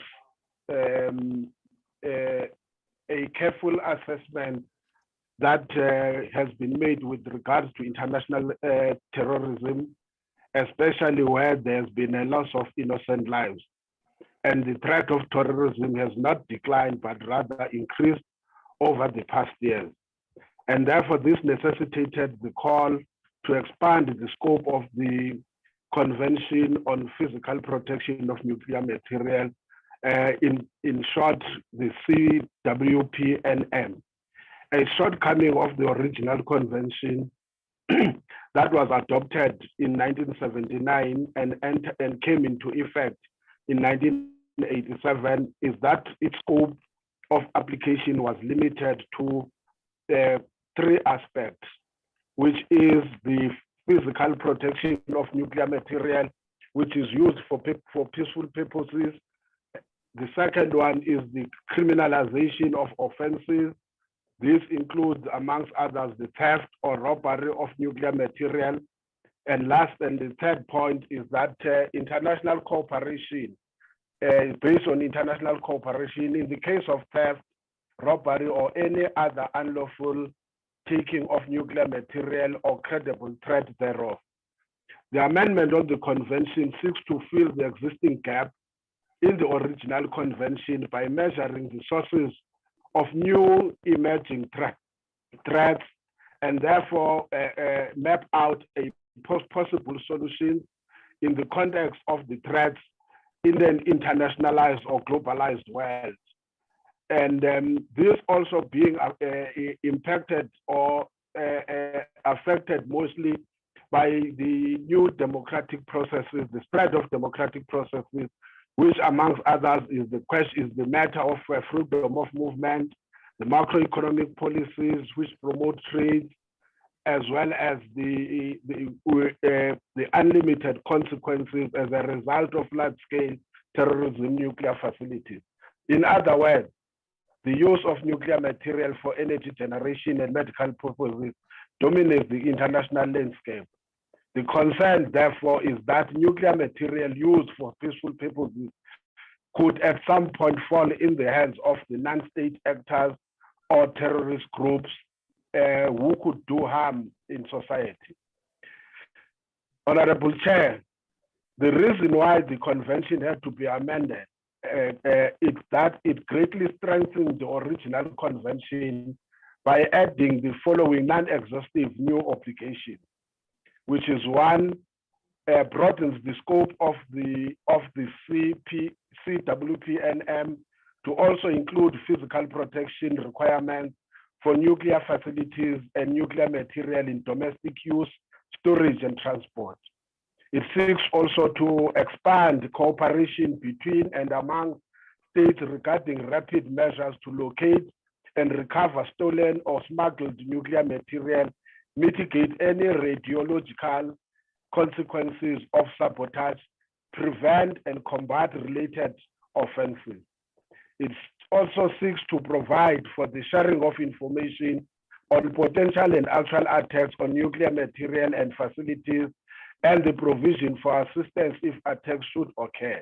Lastly, the amendment recognizes the right of all states to develop and apply nuclear energy for peaceful purposes in their legitimate interest in the potential benefits to be derived from the peaceful application of nuclear. In addition to this new obligation, the amendment expands the list of offenses that member states are obligated to criminalize, as well as specific provisions to bring to justice those who commit acts of nuclear theft or smuggling or even sabotage. This is very important in the context of South Africa, where there is a growing concern, in particular with regards to illegal mining activities, fuel theft, and infrastructure vandalism in strategic centers of our economy.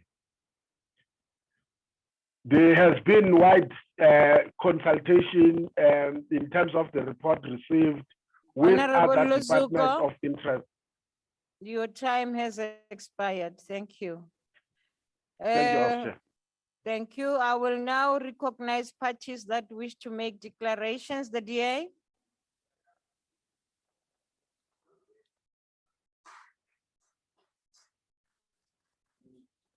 House Chairperson, the development and utilization of nuclear energy is one of the greatest achievements of the 20th century. It has greatly enhanced the ability of humanity to understand and shape the world, and has had a significant impact on the development of technology and civilization. Since its initial exploitation about 80 years ago, nuclear technology has always promised a brighter future, but it's a future that it hasn't always delivered on. Nonetheless, we use nuclear technology every single day in ways many of us don't even realize.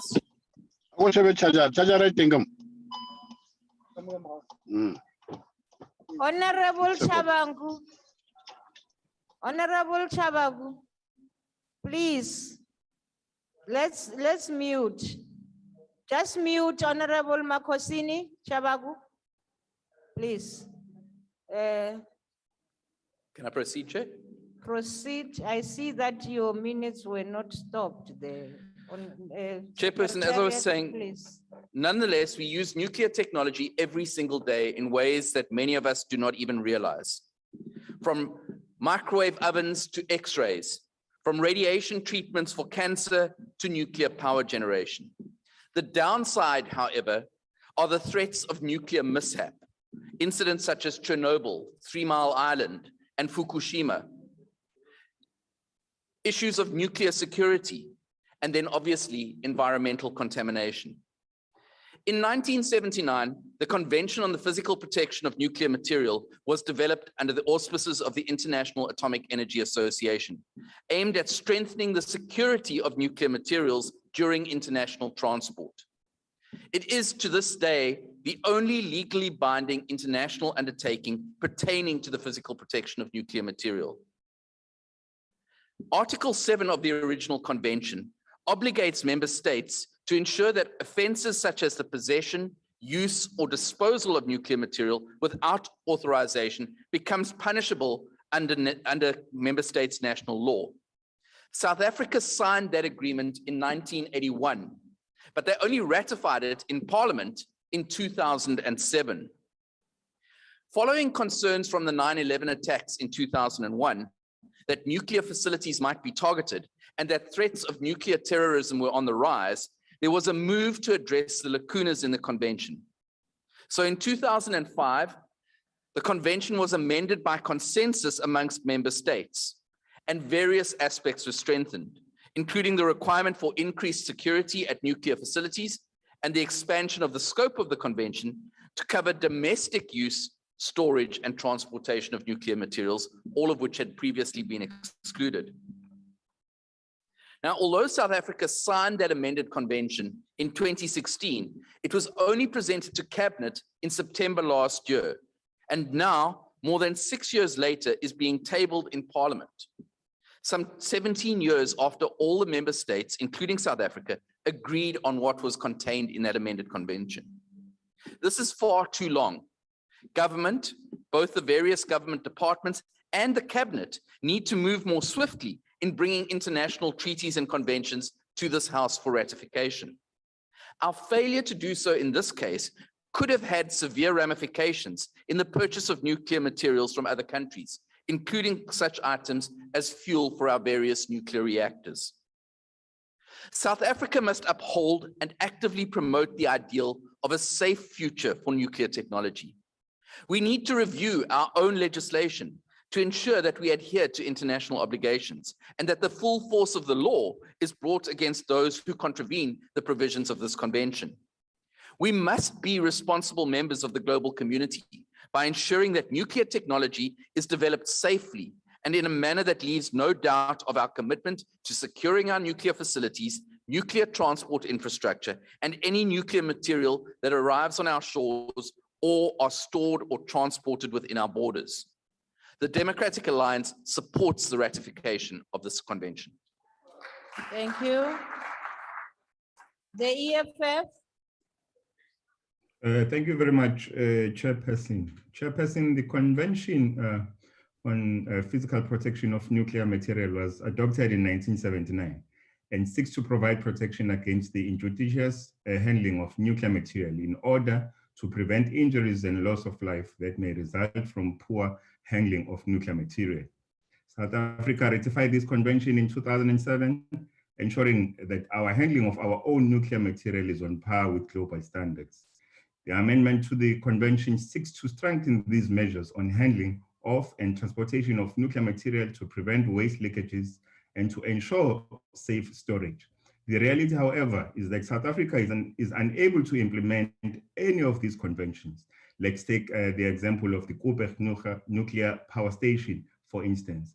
Eskom reports that Cooperative generates approximately 500 grams of low-level waste, 150 grams of intermediate-level waste, and 32 tons of high-level waste per year. Both low and intermediate-level waste are transported from Cooperative to a waste disposal site in Valput in the Northern Cape, where this waste is buried in the shallow 8-meter deep trenches. The site was opened without any consultation in 1986 by the apartheid government, which made sure it was located as far away as possible from where white people lived. The National Nuclear Regulator only consulted people living close to the site in 2003. In 1997, drums were found to have been leaking for several years, while radioactive dose limits were exceeded in 2012. The dangers posed by low and intermediate level waste are relatively small compared to the extreme dangers posed by high level waste. We cite this example to demonstrate that South Africa is either incompetent in terms of handling its nuclear material, or there is no political and technical willingness to ensure that these are properly handled. Our approval of this convention is not going to change our need for internal capacity to manage nuclear material. We further note that the convention, as the only legally binding treaty on nuclear security, should be supported and strengthened. It should furthermore clearly outline specific standards for nuclear security, which is not the case right currently. Despite this, we approve the amendment to the convention. Thank you very much, Chairperson. Thank you. The IFP.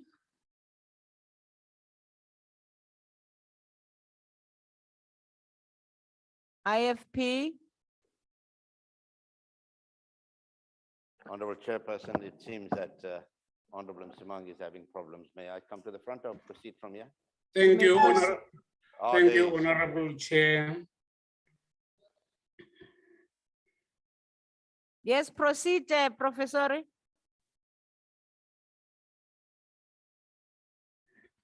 Thank you, Honorable Chair. The purpose of the amendment to the Convention, the Physical Protection of nuclear materials is, I quote, to achieve and maintain worldwide of effective physical protection of nuclear material and of nuclear facilities used for peaceful purposes, to prevent and combat offenses relating to such material as facilities worldwide, as well as to facilitate cooperation among state parties to those ends, end of quote. When it comes to nuclear, South Africa is glowingly described by the Nobel Peace Prize winning organization, the International Campaign to Abolish Nuclear Weapons, as a champion for a world without nuclear weapons, end of quote. We cannot therefore rest on our laurels when it comes to the use of nuclear materials for peaceful purposes such as energy generation. As the IFP, we share the committee's concerns over the fact that this amendment came into force in May 2016, yet here we are 6 years later, and South Africa has not ratified it.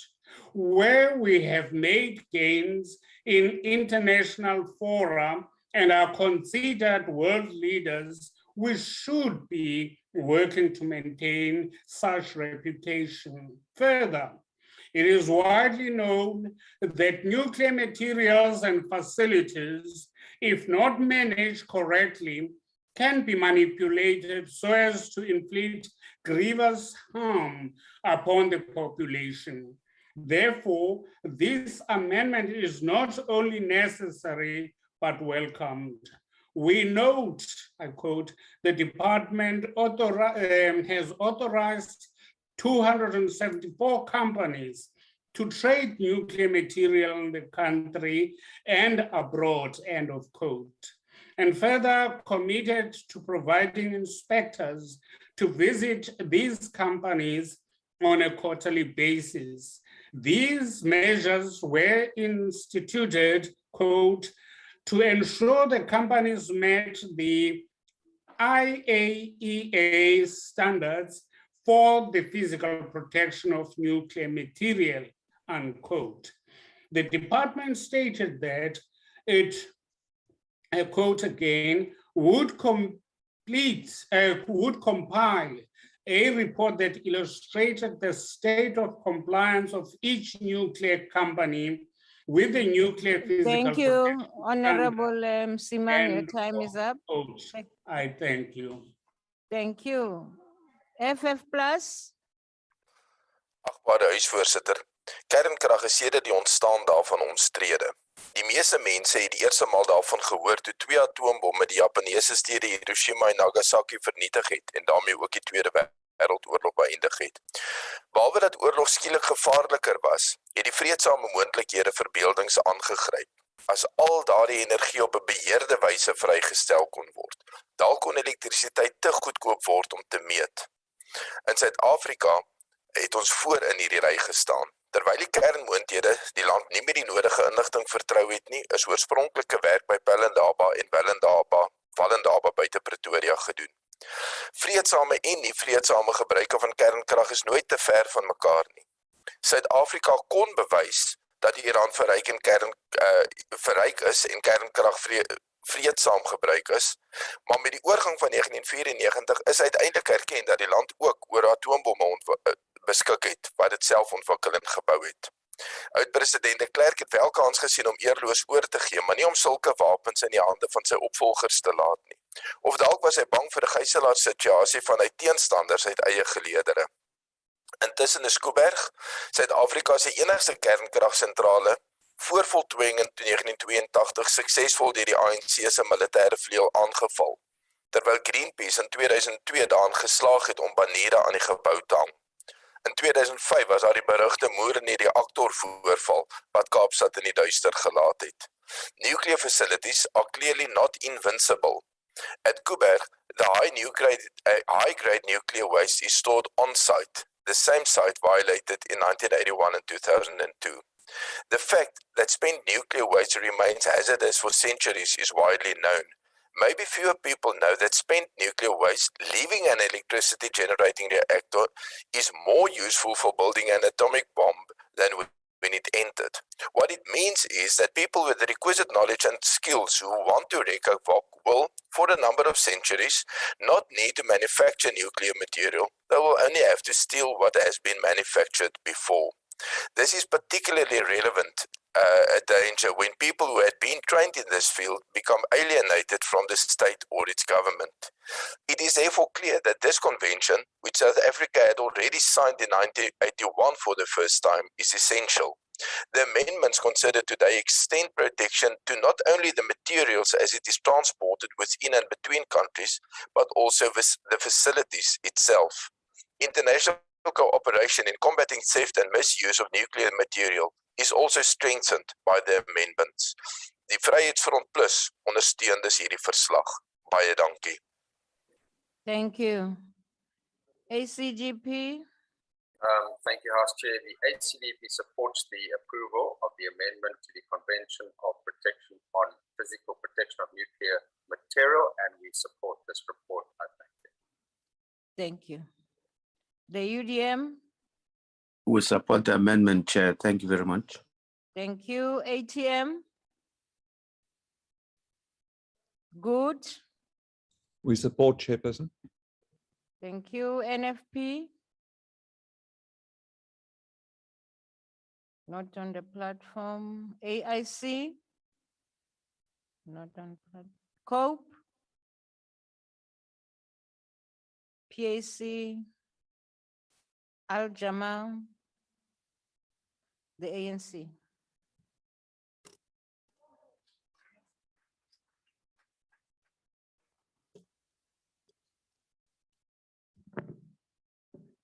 Thank you very much, House Chair.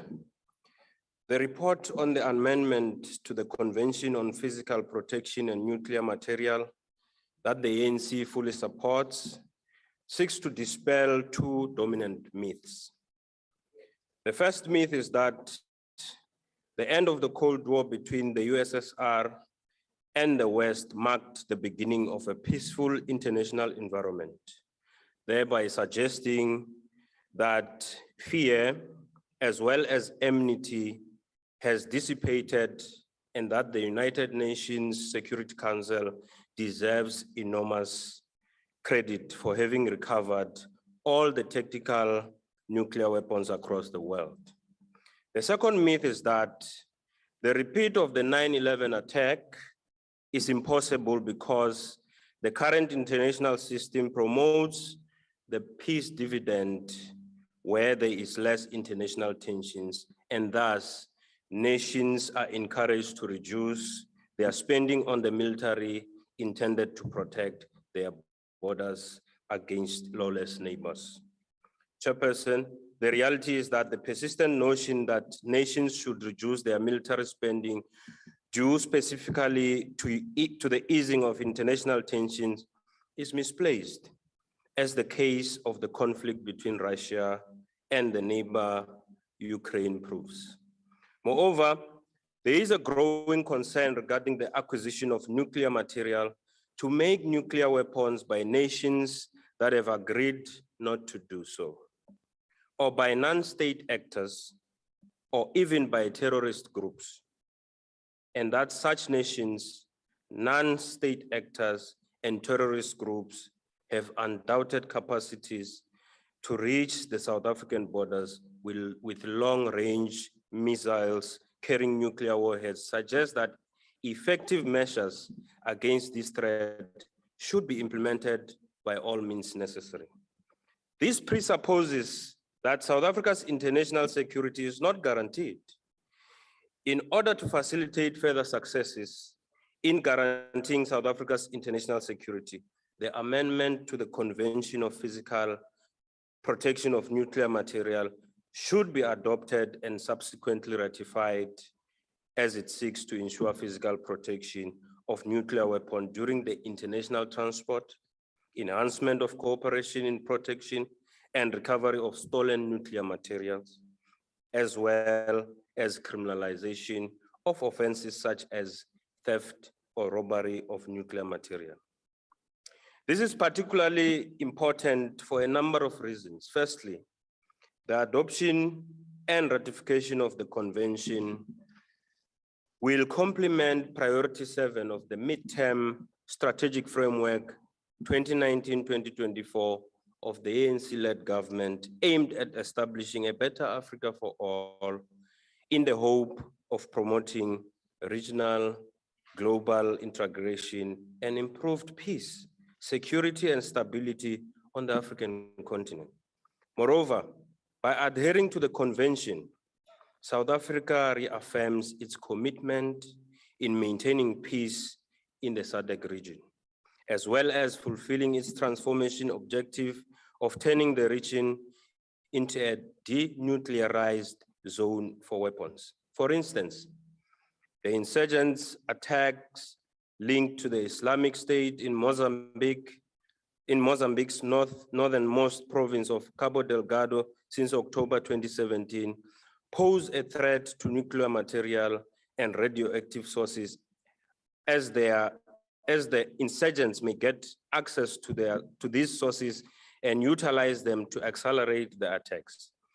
The cooperation between the republics of South Africa and Mozambique, in line with the convention, will greatly be valued as enabling the implementation of safety measures to mitigate the catastrophic consequences that could result from insurgents gaining access to nuclear material and radioactive resources. Most importantly, such cooperation will enable the Republic of South Africa to guard its interest in the Romco pipeline that we just acquired a 75% stake. Secondly, the adoption and ratification of the convention contribute to Priority 2 of the Midterm Strategic Framework 2019-2024 of the ANC-led government, aimed at achieving economic transformation and job creation, as well as securing supply of energy.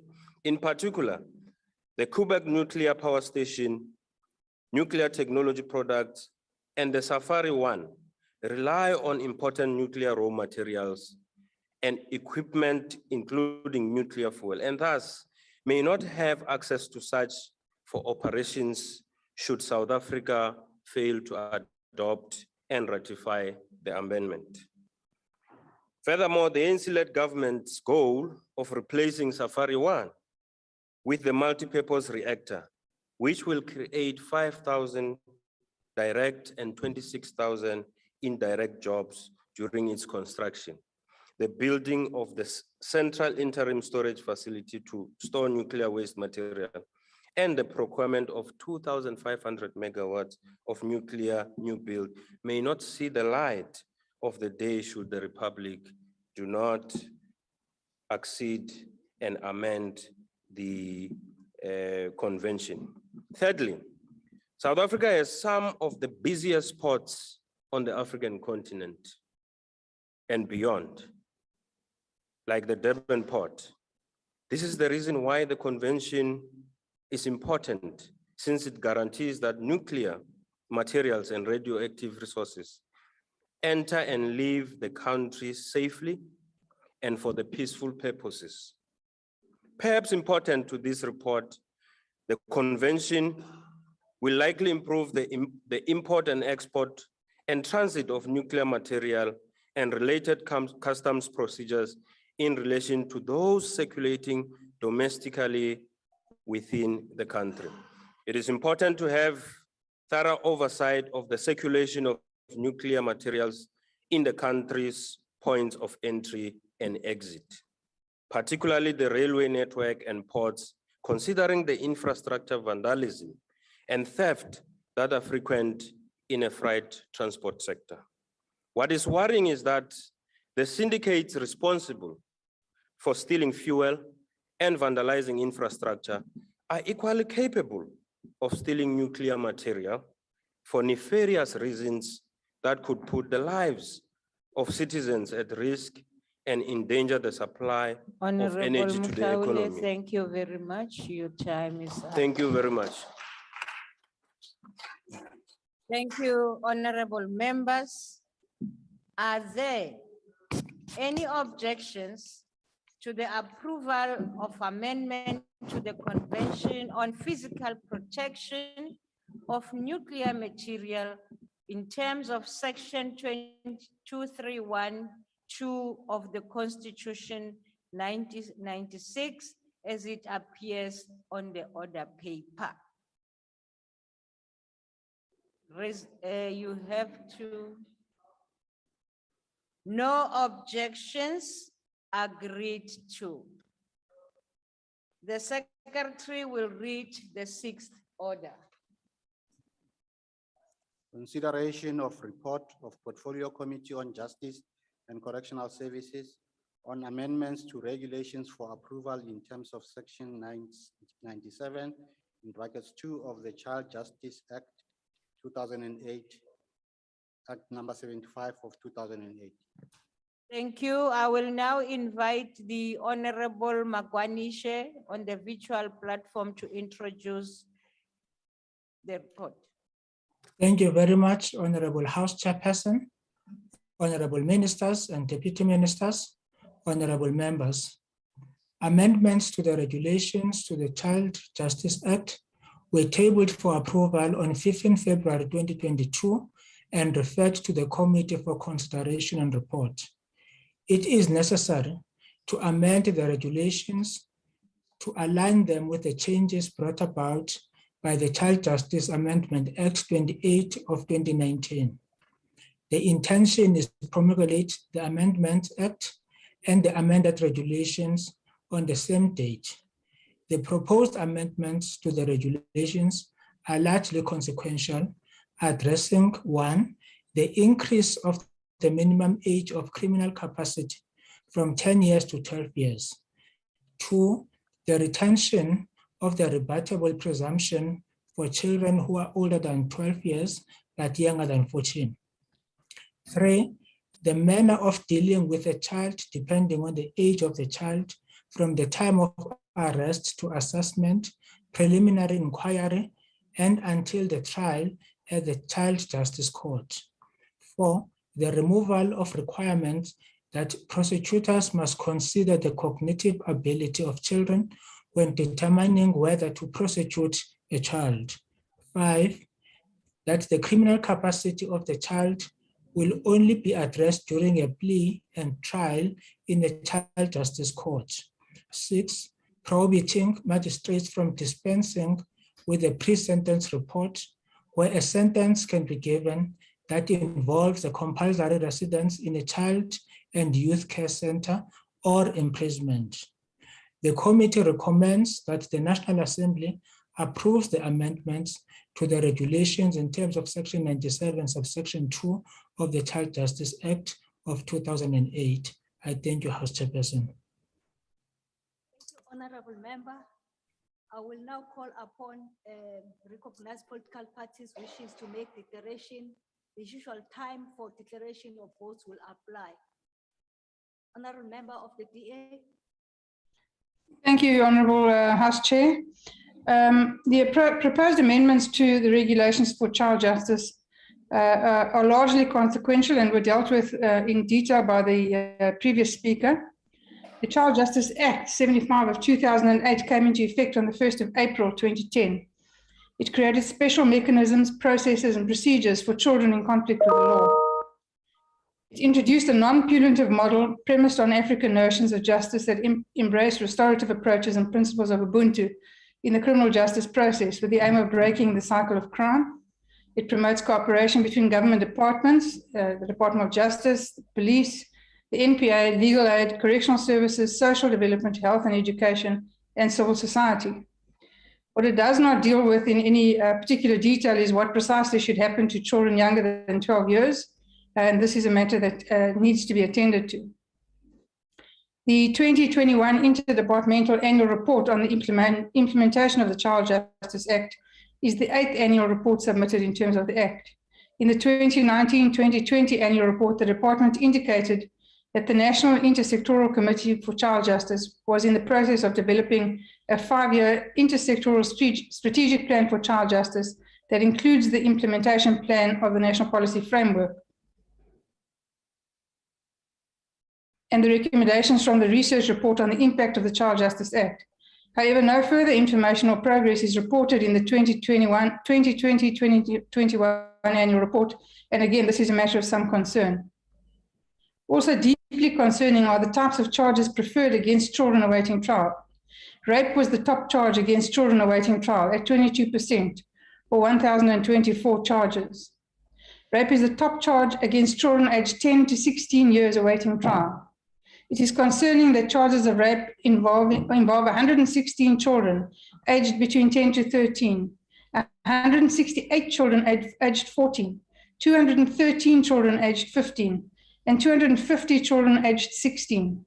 Charges of assault with the intent to do grievous bodily harm contributed to 16%, or 751 charges, of the total number of charges against children awaiting trial, and murder charges registered 8%, or 356. The top charge against children aged 17 years was assault with the intent to do grievous bodily harm. Charges of rape and assault with intent to do grievous bodily harm contributed to 24% of the total charges against children awaiting trial. No information is given on case backlogs in respect of child justice matters. Despite the fact that rape was the top charge against children awaiting trial in the child justice courts, with 1,024 charges of rape, only 12 children were convicted of this crime. This low conviction rate may be linked to the challenges experienced by the South African Police Service laboratories regarding the delayed release of the DNA reports. The ongoing impact of the delays in the DNA reports across the criminal justice system is a matter of grave concern. Considering that the purpose of the Child Justice Act was to steer children away from the formal criminal justice system, and the directive in the Constitution that children should only be detained as a matter of last resort, it is concerning that children were sentenced to direct imprisonment, mostly for housebreaking with intent to steal and theft, which are non-violent economic crimes. The underutilization of restorative justice options may be an indication that the Child Justice Act implementation is not fully embraced by magistrates. There are clear challenges with the management of data and statistics with tracking children and they enter and leave the criminal justice system, and no timeframes are provided for the completion of this process. It would assist greatly if there was a collective approach to risk management, and if all identified risks and challenges and responses were listed by stakeholders. It is critical to remedy any ongoing issues around the effective implementation of the Act. The regulations, unfortunately, do not and cannot address these serious concerns and shortcomings. Nevertheless, the DA supports the report. I thank you. Thank you, Honourable Member. Now I recognize member of the EFF. I assume from virtual platform. Yes, it is. Thank you, Chairperson. Chairperson, the EFF rejected the Child Justice Amendment Bill back in 2019, and the regulations we're adopting today emanate directly from that Amendment Act. As we warned then, it is important that we take cognizance of a particular context with which influenced and continue to influence the conduct of most South Africans. This is particularly important when we make laws that affect children, many of whom grow up in dysfunctional families and communities because of the entrenched systems and structures that apartheid and colonialism designed for African people. It has been reported, for instance, that there is a rapid escalation of a number of child-headed households in the country. These children are then more vulnerable to be drawn into criminal activity, drug abuse, and dropping out of school at an early age. The Child Justice Amendment Bill directly diagnoses the problem of assigning criminal capacity to children and increases the age of criminal capacity from 10 to 12 years old. While this is welcome, it's still not sufficient, taking into account the context with which most South African children are raised. Reliance on international standards may not find resonance in the South African context. Criminal capacity means an appreciation for the wrongfulness of an act and reconciling oneself to that wrongfulness. So in the presence of all social ills facing the development of children in this country, can we for certain reconcile ourselves with a 12-year-old having criminal capacity? Why should we seek to criminalize children for failures of the state and society to provide a good enough foundation for their proper development as children? This age limit is even below what the United Nations Committee on the Rights of the Child recommended, even for countries without the burden that we have. That the UN Committee recommended that state should set an age of criminal capacity at 14 or 16 years of age. While we support other provisions of the regulations, we do implore on the state to take responsibility for its own complicity in sustaining criminal activity in society, particularly that of relation to children. On this basis, we reject these regulations. No 12-year-old should be judged to have criminal capacity in this country. Thank you. Thank you, Honorable Member. Now I recognize member of the IFP.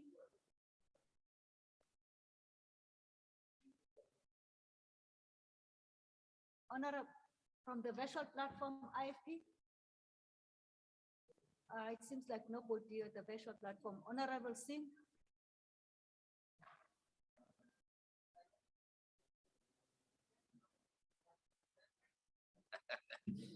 I'm earning my salary today. Thank you, Honorable Chairperson.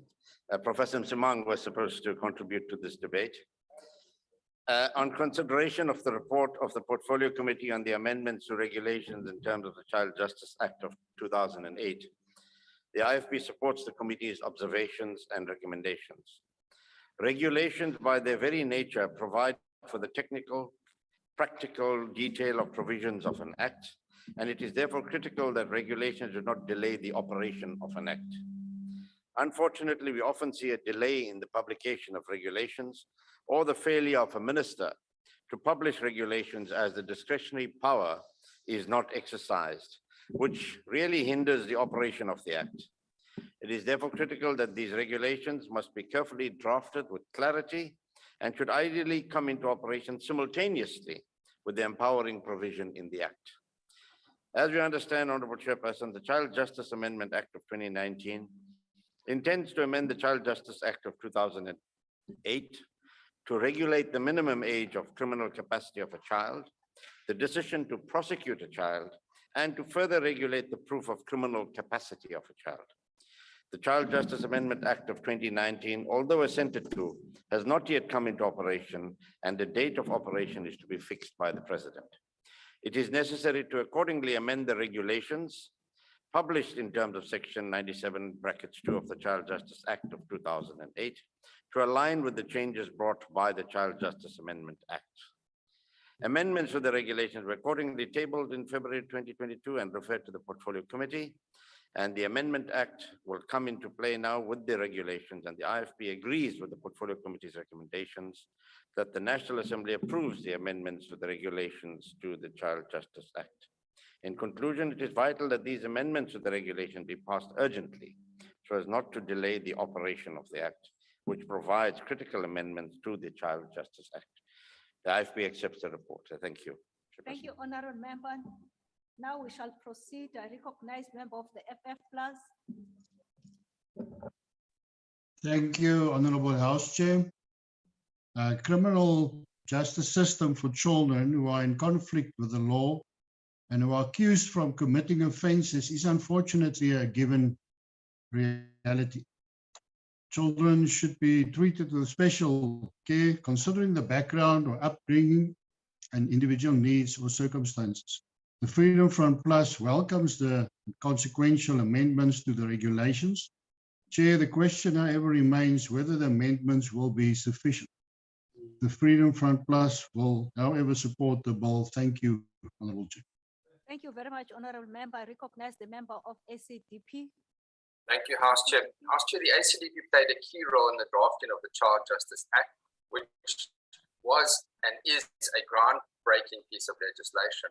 And it aims to keep children out of detention and away from the formal criminal justice system, mainly through restorative justice measures such as diversion, where such children do not present a danger to society. And it allows the child's background or upbringing to be taken into consideration and ensures that the individual needs and circumstances of children in conflict with the law are assessed before a decision is made on how courts deal with the child. It basically gives children a second chance where they've committed crimes to prevent them being exposed to imprisonment, where in many cases they can be raped and abused into a lifetime of crime. Now, over the years, the provisions of the Act have been applied with a degree of success.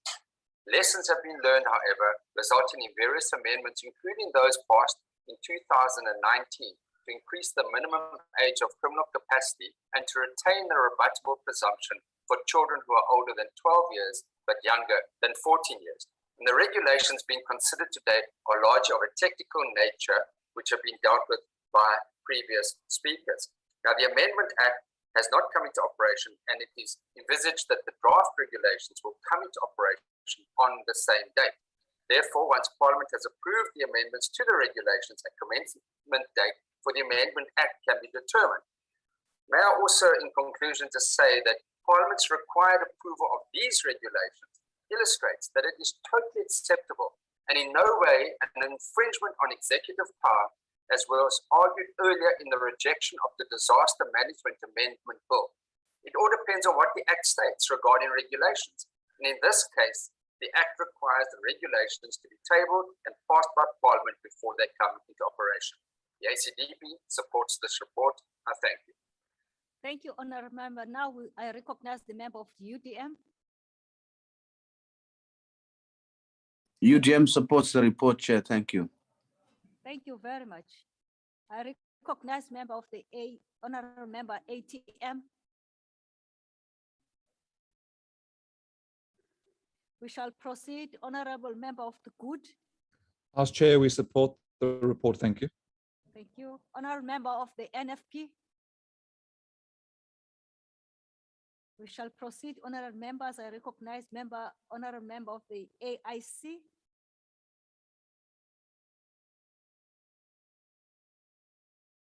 I now recognize the member of COPE.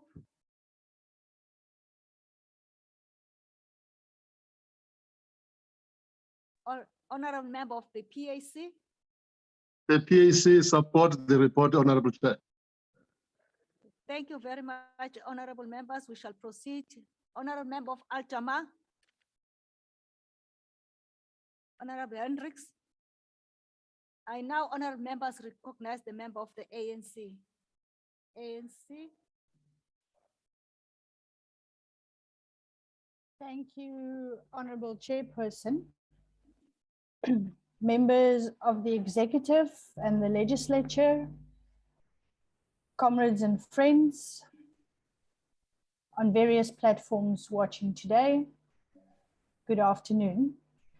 The African National Congress rises in support of the Child Justice Act 2008 Amendment of Regulations.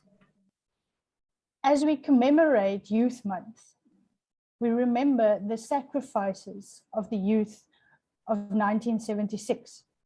The 76 generation led a militant struggle against the brutal apartheid regime in a manner and bravery which remains unparalleled.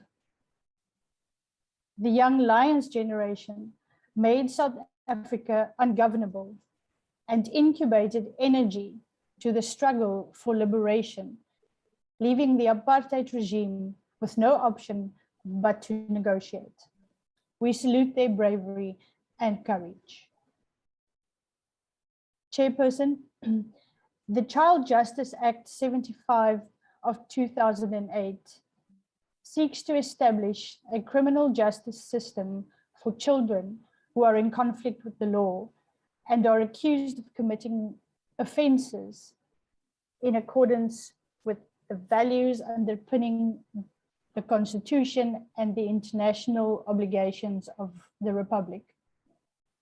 Among others, this act seeks to provide a mechanism for dealing with children who lack criminal capacity outside of the criminal justice system.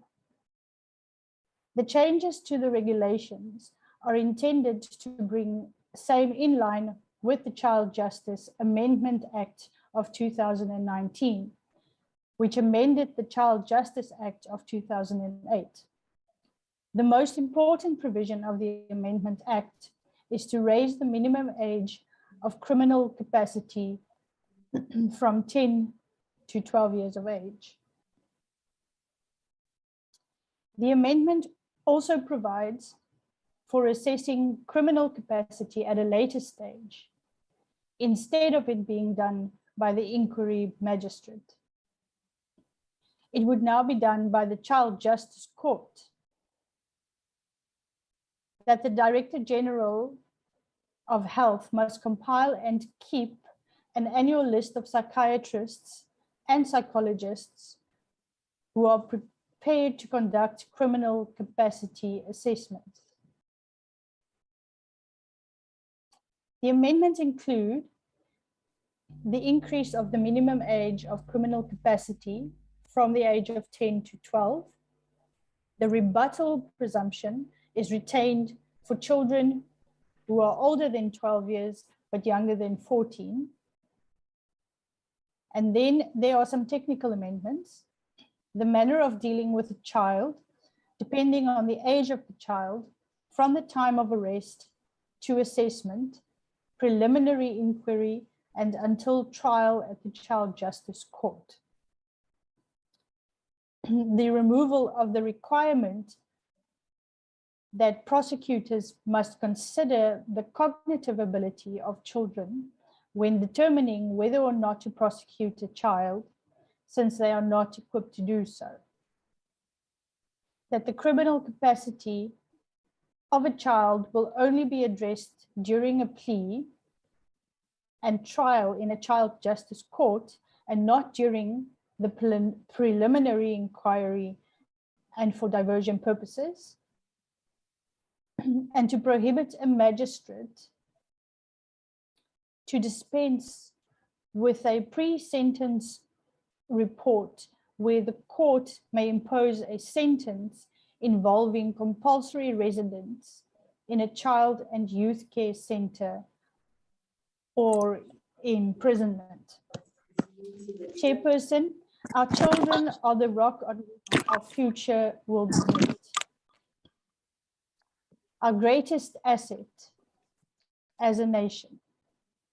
They will be leaders of our country, the creators of our national wealth, who care for and protect our people. And this is a quote from President Nelson Mandela on the 3rd of June, 1995. I thank you, Chairperson. Thank you, Honorable Nivot Drachen. Honorable members, now I recognize the Honorable Chief Whip of the Majority Party from the chamber. Honorable Chairperson, I move that the report be adopted. Are there any objections, honorable members? Thank you, House Chair. Please What note does the objection of the AFF. Okay, noted.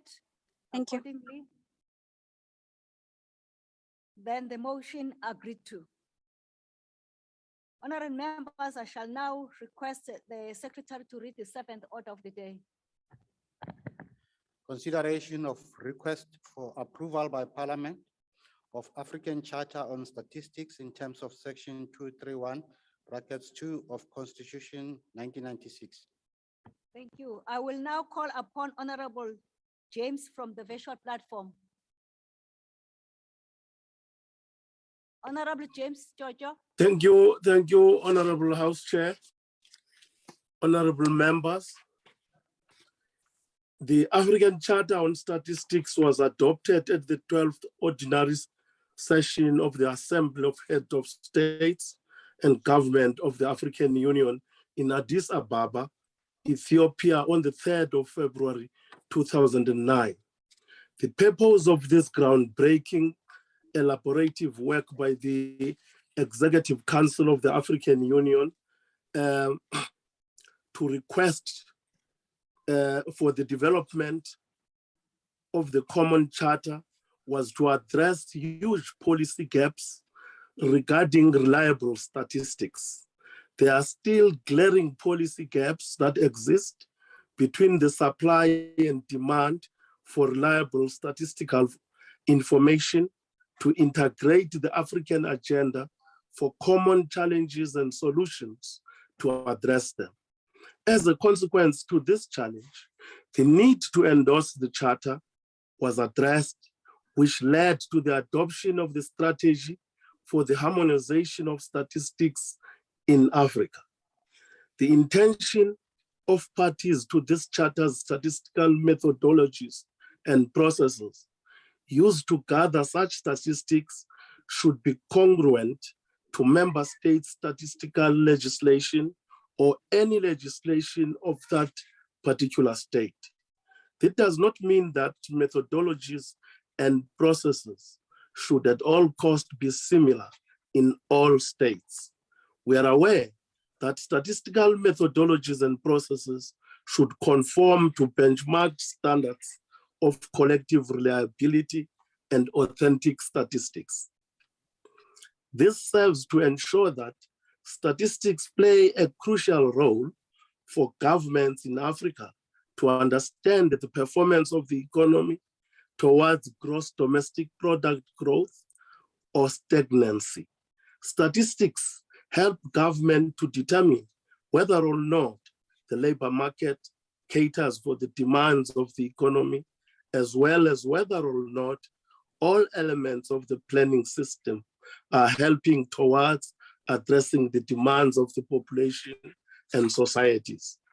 Reliable statistics help governments to fully understand the extent to which the planning and allocated budgets cater for the needs of their people. Hence, statistics cannot be engineered, but they must be real, so that real, not imagined challenges are addressed. For Africa to solicit and receive real financial aid where required, her statistical gathering methods and processes must be internationally benchmarked and must conform to international standards. The process to adopt African Charter on Statistics was approved by Cabinet on the 9th of September 2015, and the memo initiating the finalization of this process was approved on the 3rd of May 2019. Statistics South Africa obtained opinion of the state law advisors on the Charter's consistency with the domestic law, and the Department of International Relations and Cooperation supported the signing and ratification of the Charter. Therefore, the request for tabling of the African Charter on Statistics, its signing and deposing with the African Union must be done in terms of Section 231, subsection 4 of the South African Constitution, so as to conform with international law provisions. It is in this light of this due consideration of these benchmarked principles of the international law and the provision of our Constitution that the National Assembly consider signing and ratifying the African Charter, which is therefore my subsequent submission to this national esteemed House to duly do so on behalf of South Africa as a country and nation. May this House ratify and sign the African Charter on Statistics. I so submit, House Chair. Thank you very much. Thank you, Honorable James. Now I recognize member of the DA.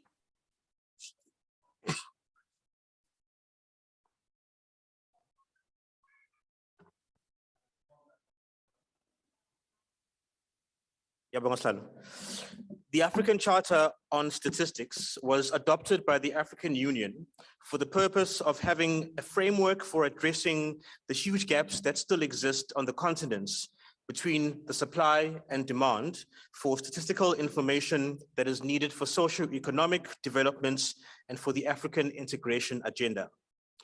As I stated during the Stats SA budget vote debate 3 weeks ago, ongoing changes in our economic and social realities continually exerts pressing demand for useful statistical information that helps policymakers, businesses, and civil society to keep a finger on the pulse of evolving trends.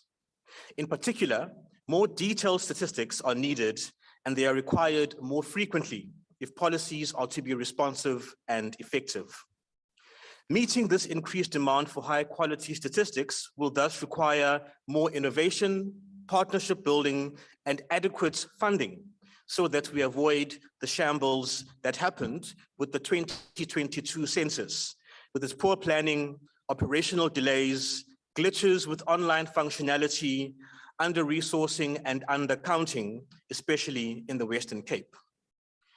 Chairperson, it is timely and resonant that this charter should be tabled before this House a week after we commemorated Africa Day, because it highlights the importance of the link between statistical research and the aspirations and objectives of the African Union and its member states to make ours a continent of peace and prosperity for all.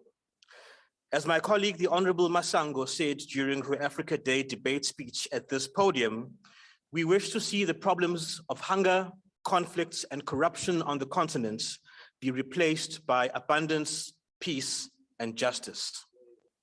The key to that transformation is how those information products promoted by this charter will shape government policy, decision-making, and programmatic action. As mentioned just now by the Honorable James, statistics play a crucial role for governments to understand the performance of their economies, to help governments determine whether or not the labor market caters for the needs of the economy, as well as if all planning elements are addressing the needs of the poor, the unemployed, and the economically excluded. On that score, Chairperson, the ANC national government is failing dismally, judging by worsening employment, investments, and other socioeconomic figures. And the latest quarterly labor force survey issued this week shows that this governing party has run out of ideas on growth and jobs. We are confronted with a pandemic of joblessness, represented by the millions of chronically unemployed people in these recent stats, which urgently propels the need for fresh economic thinking. Why are these ongoing findings of stubborn and growing unemployment in South Africa, especially among young people, not leading to radical and fundamental reform, such as scrapping the automatic extension of collective bargaining council agreements to small and medium enterprises who don't sign them in the first place and certainly can't afford them? And when will our heart-sinking statistics finally persuade the government to repeal investment-deterring, growth-strangling, and job-killing legislation like the disastrous and draconian Employment Equity Amendment Bill currently sitting on the President's desk? Because, Chairperson, these figures cannot be announced by our statisticians and then simply ignored to suffer a quiet death suffocating in Cabinet File 13. In simple terms, counting should lead to caring. I repeat, counting should lead to a caring response from the states, and the work of crunching the numbers should result in crushing all obstacles to opportunity, growth, and development. We support this ratification, but Parliament must now ensure that our accession to this treaty will lead to action on policy and reform that brings flourishing employment, entrepreneurship, and excellence. I thank you. Thank you, Honorable Member. Honorable Member of the DA next to Honorable, the second row from the back. I'm not too sure, are you aware you are the only one with no mask? May you kindly do the better one. Thank you very much. I now recognize member of the EFF. Chairperson, thank you very much. May I use the non-video because of the connectivity? Thank you very much. Chair, the African Charter for Statistics was adopted by the African Union in 2009 already, and it entered into force in 2015. The intention of the Charter are to improve the quality of the official statistical information available to public administrations and other activity areas. It recognizes that this largely depends to a large extent on effective collaboration between statistical data providers, producers, and users. The Charter also enjoins African governments to efforts undertaken to enhance the independence and status of statistics institutes and to secure appropriate stable financing for statistical activities. The EFF is in support of the Charter. If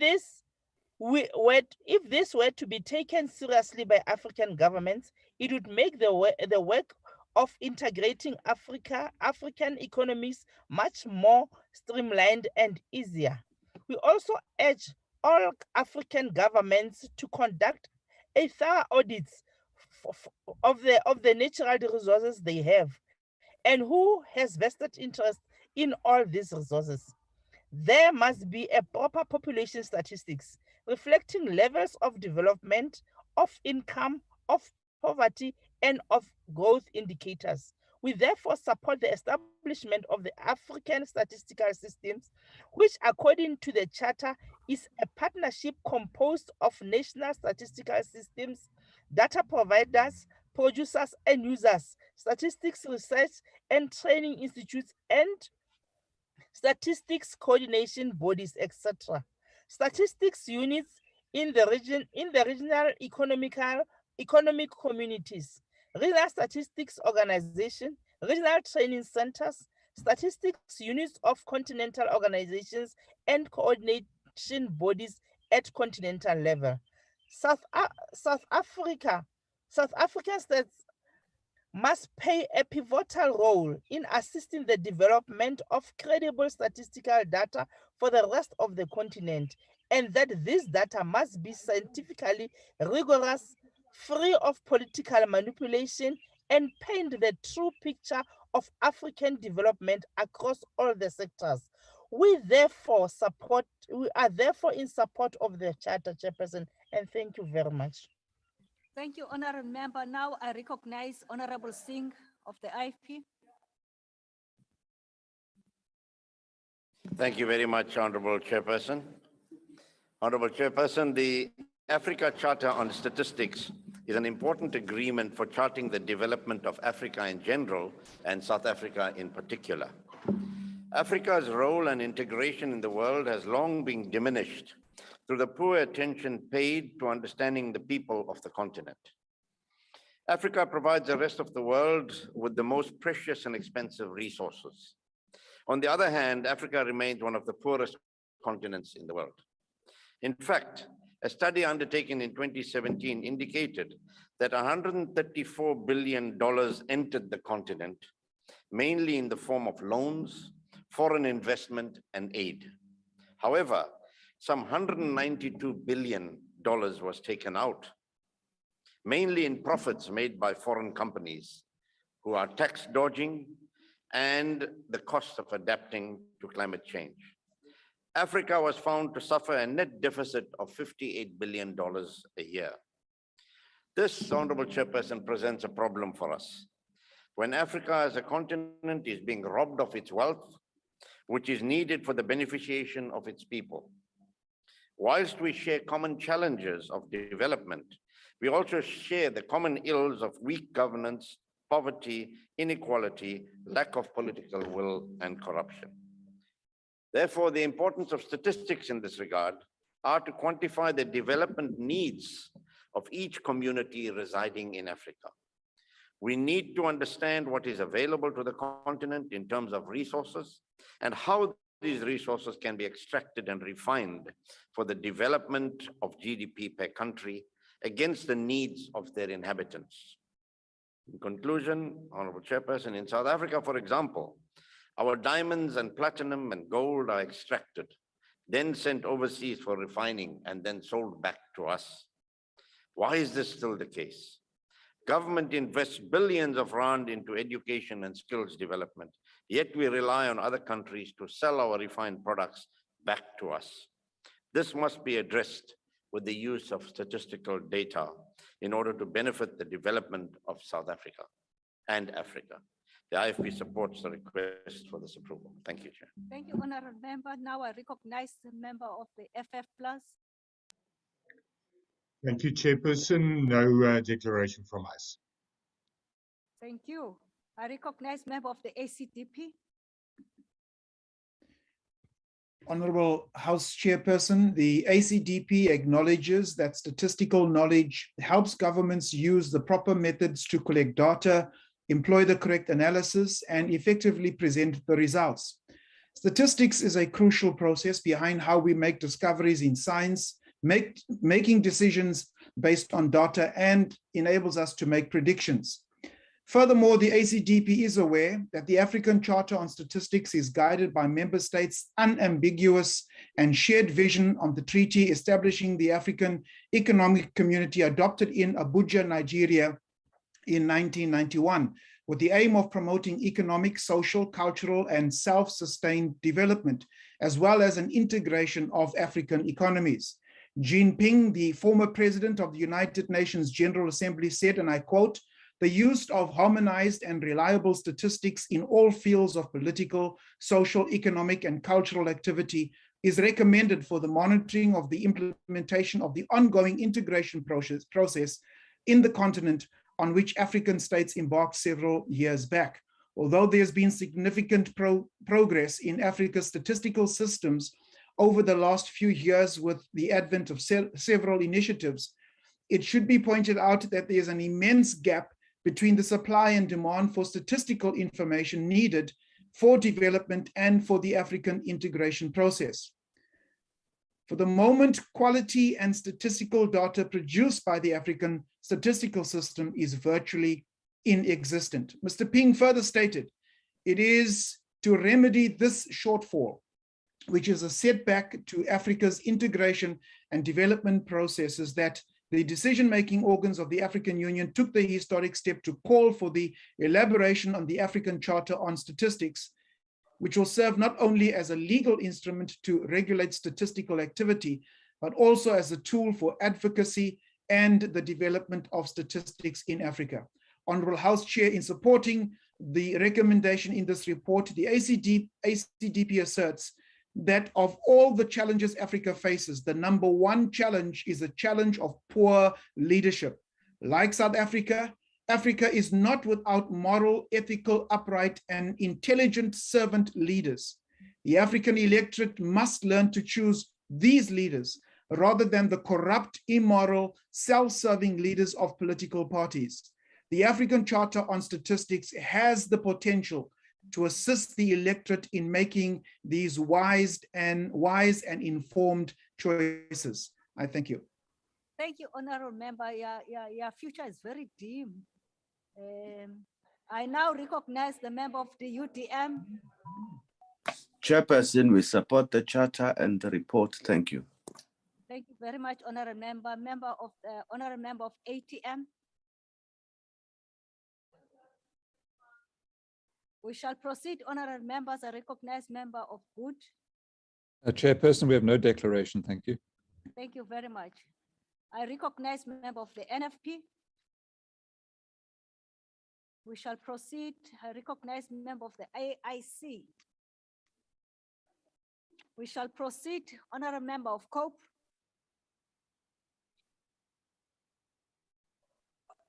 Honorable Member of PAC. Honorable Chair, PAC supports the charter. Thank you. Thank you, Honorable Member. Honorable Member of Al-Jama. Honorable Hendricks. We shall proceed. I now recognize Honorable Member of the ANC, Honorable Thembekwayo.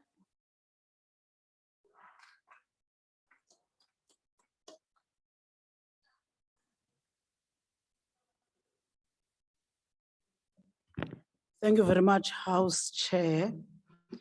Honorable members, as government and a member state of the African Union, we are aware of the decisions and new policy guidelines of the African Union for accelerating Africa's integration process, and the commitments to implement development programs and combat poverty should be based on clear evidence and therefore require a robust statistical data system which provide reliable, comprehensive, and harmonized statistical information on the continent. We recognize that statistical information is vital for decision-making by all components of the society, particularly policymakers, as well as economic and social players, and is therefore essential for the continent's integration and sustainable development. In agreeing with this charter, as the African National Congress were adamant in bringing about societal transformation in the country, and we also support the development of the African continent. We are thus aware of the need to enhance coordination and statistical activities in the continent. As the ANC, we acknowledge that statistical information informs policy and many organizations, such as private and public institutions, research institutions, civil society, and tertiary institutions, largely rely on the credibility of statistics produced by the Stats SA. We also note and recognize that quality official statistics demands professional and adequate technical skills and capacity and respect for the fundamental principles of official statistics, professional ethics, and good practices. The ANC aligns itself with the objectives of the Charter, which is to address gaps between the supply and demand of statistical information needed for the development and attainment of the African integration agenda. It is important that the statistics should be based on empirical evidence, and that part of the Charter's objective is to serve as policy framework for statistics development in Africa, especially the production, the management, and dissemination of statistical data and information at national, regional, and continental levels to promote adherence to fundamental principles of production, storage, management, dissemination, and use of statistical information in the African continent. Through the provision of credible statistics in Africa, we are adamant that this ratification will assist Africa in driving our African agenda towards 2063 of an inclusive, sustainable development and a concrete manifestation of the Pan-African drive for unity, self-determination, freedom, progress, and collective prosperity pursued under Pan-Africanism and African Renaissance. We hope that this charter will also assist in attaining inclusive and sustainable economic growth and development of the African heads of state and governments at large. At home, we acknowledge Statistics South Africa as a critical organization in the work of building a developmental state through the collection of data and interpreting it so that it becomes useful information that guides policy formulation and implementation. The African National Congress, unlike many other political parties here and governments, is committed to driving social transformation through policies aimed at eradicating poverty, reducing unemployment and inequality. We therefore agree to the ratification of the Charter and were adamant that it will drive transformation in for Africa to become more developed. We hope that the ratification of the Charter will help assist the challenges affecting the continent, such as poverty, gender equality, intrastate conflicts, the vast impact of climate change in the continent, and economic development by taking Africa forward in various sectors of the economy. We are pleased to note that Stats SA has undergone the rectification process and that during the process, it has obtained all relevant legal opinions. We are adamant that this charter will also assist the nation in advancing the National Development Plan of 2030 as the African National Congress moves in support of the African Charter on Statistics report. I thank you, House Chair. Thank you, Honorable Member. Thank you, honorable members. Are there any objections to the approval of African Charter on Statistics in terms of Section 231 of 2 of the Constitution of 1996, as it appears on the order paper? Any objections? No objection. The motion agreed to. Honorable members, the Secretary will read the last order of the day. Consideration of annual report of Joint Standing Committee on Intelligence for financial year ending 31 March 2020, including period up to December 2020. I will now call upon Honorable JJ Mage from the virtual platform. Thank you very much, Honorable Chairperson. Maybe next time you must start with me because there's load shedding here and I'm using a candle to read my speech. Madam Chairperson, I'm introducing the annual report of the Joint Standing Committee on Intelligence for the year ending 31st March 2020, including the period up to December 2020. Madam Chairperson, it is only a week ago that we had budget vote debates on the services that we conduct oversight over. I stated in my speech that we seem to be repeating whatever we said in the previous years, which means that even if there is some improvements in the service delivery of departments, the progress is, however, very slow. It is always very important to state the purpose of the Joint Standing Committee on Intelligence. The Joint Standing Committee on Intelligence is established in terms of Section 2 of the Intelligence Services Oversight Act 1994, Act number 40 of 1994. The purpose of the committee is to perform an oversight function over the intelligence and counterintelligence functions of the services, which include the State Security Agency, the Intelligence Division of the South African National Defence Force, that is Defence Intelligence, and Intelligence Division of the South African Police Service, which is known as Crime Intelligence. The committee hereby presents its report to the Parliament of the Republic of South Africa in accordance with Section 6 of the aforementioned Act. During the year under review, for the start of the 6th Parliament, the committee was constituted on the 30th October 2019, after a process of undergoing vetting for top secret security clearance, which is statutory requirement. Prior to the establishment of the committee, an ad hoc committee was established to process strategic plans, annual performance plans, and budgets of the intelligence services. The 5 months report was published on the 11th November 2020 due to the impact of COVID-19. Similarly, the annual report was also impacted by COVID-19. Maybe it is necessary to explain the process of preparing the report we are presenting here today. After the committee has prepared the report, taking into consideration all of its activities for the reporting year, legislation prescribes that the report must then be taken to all services and the president of the country for them to double check and add or delete what they might deem to be threatening the security of the state, after which we then submit it for publication by Parliament.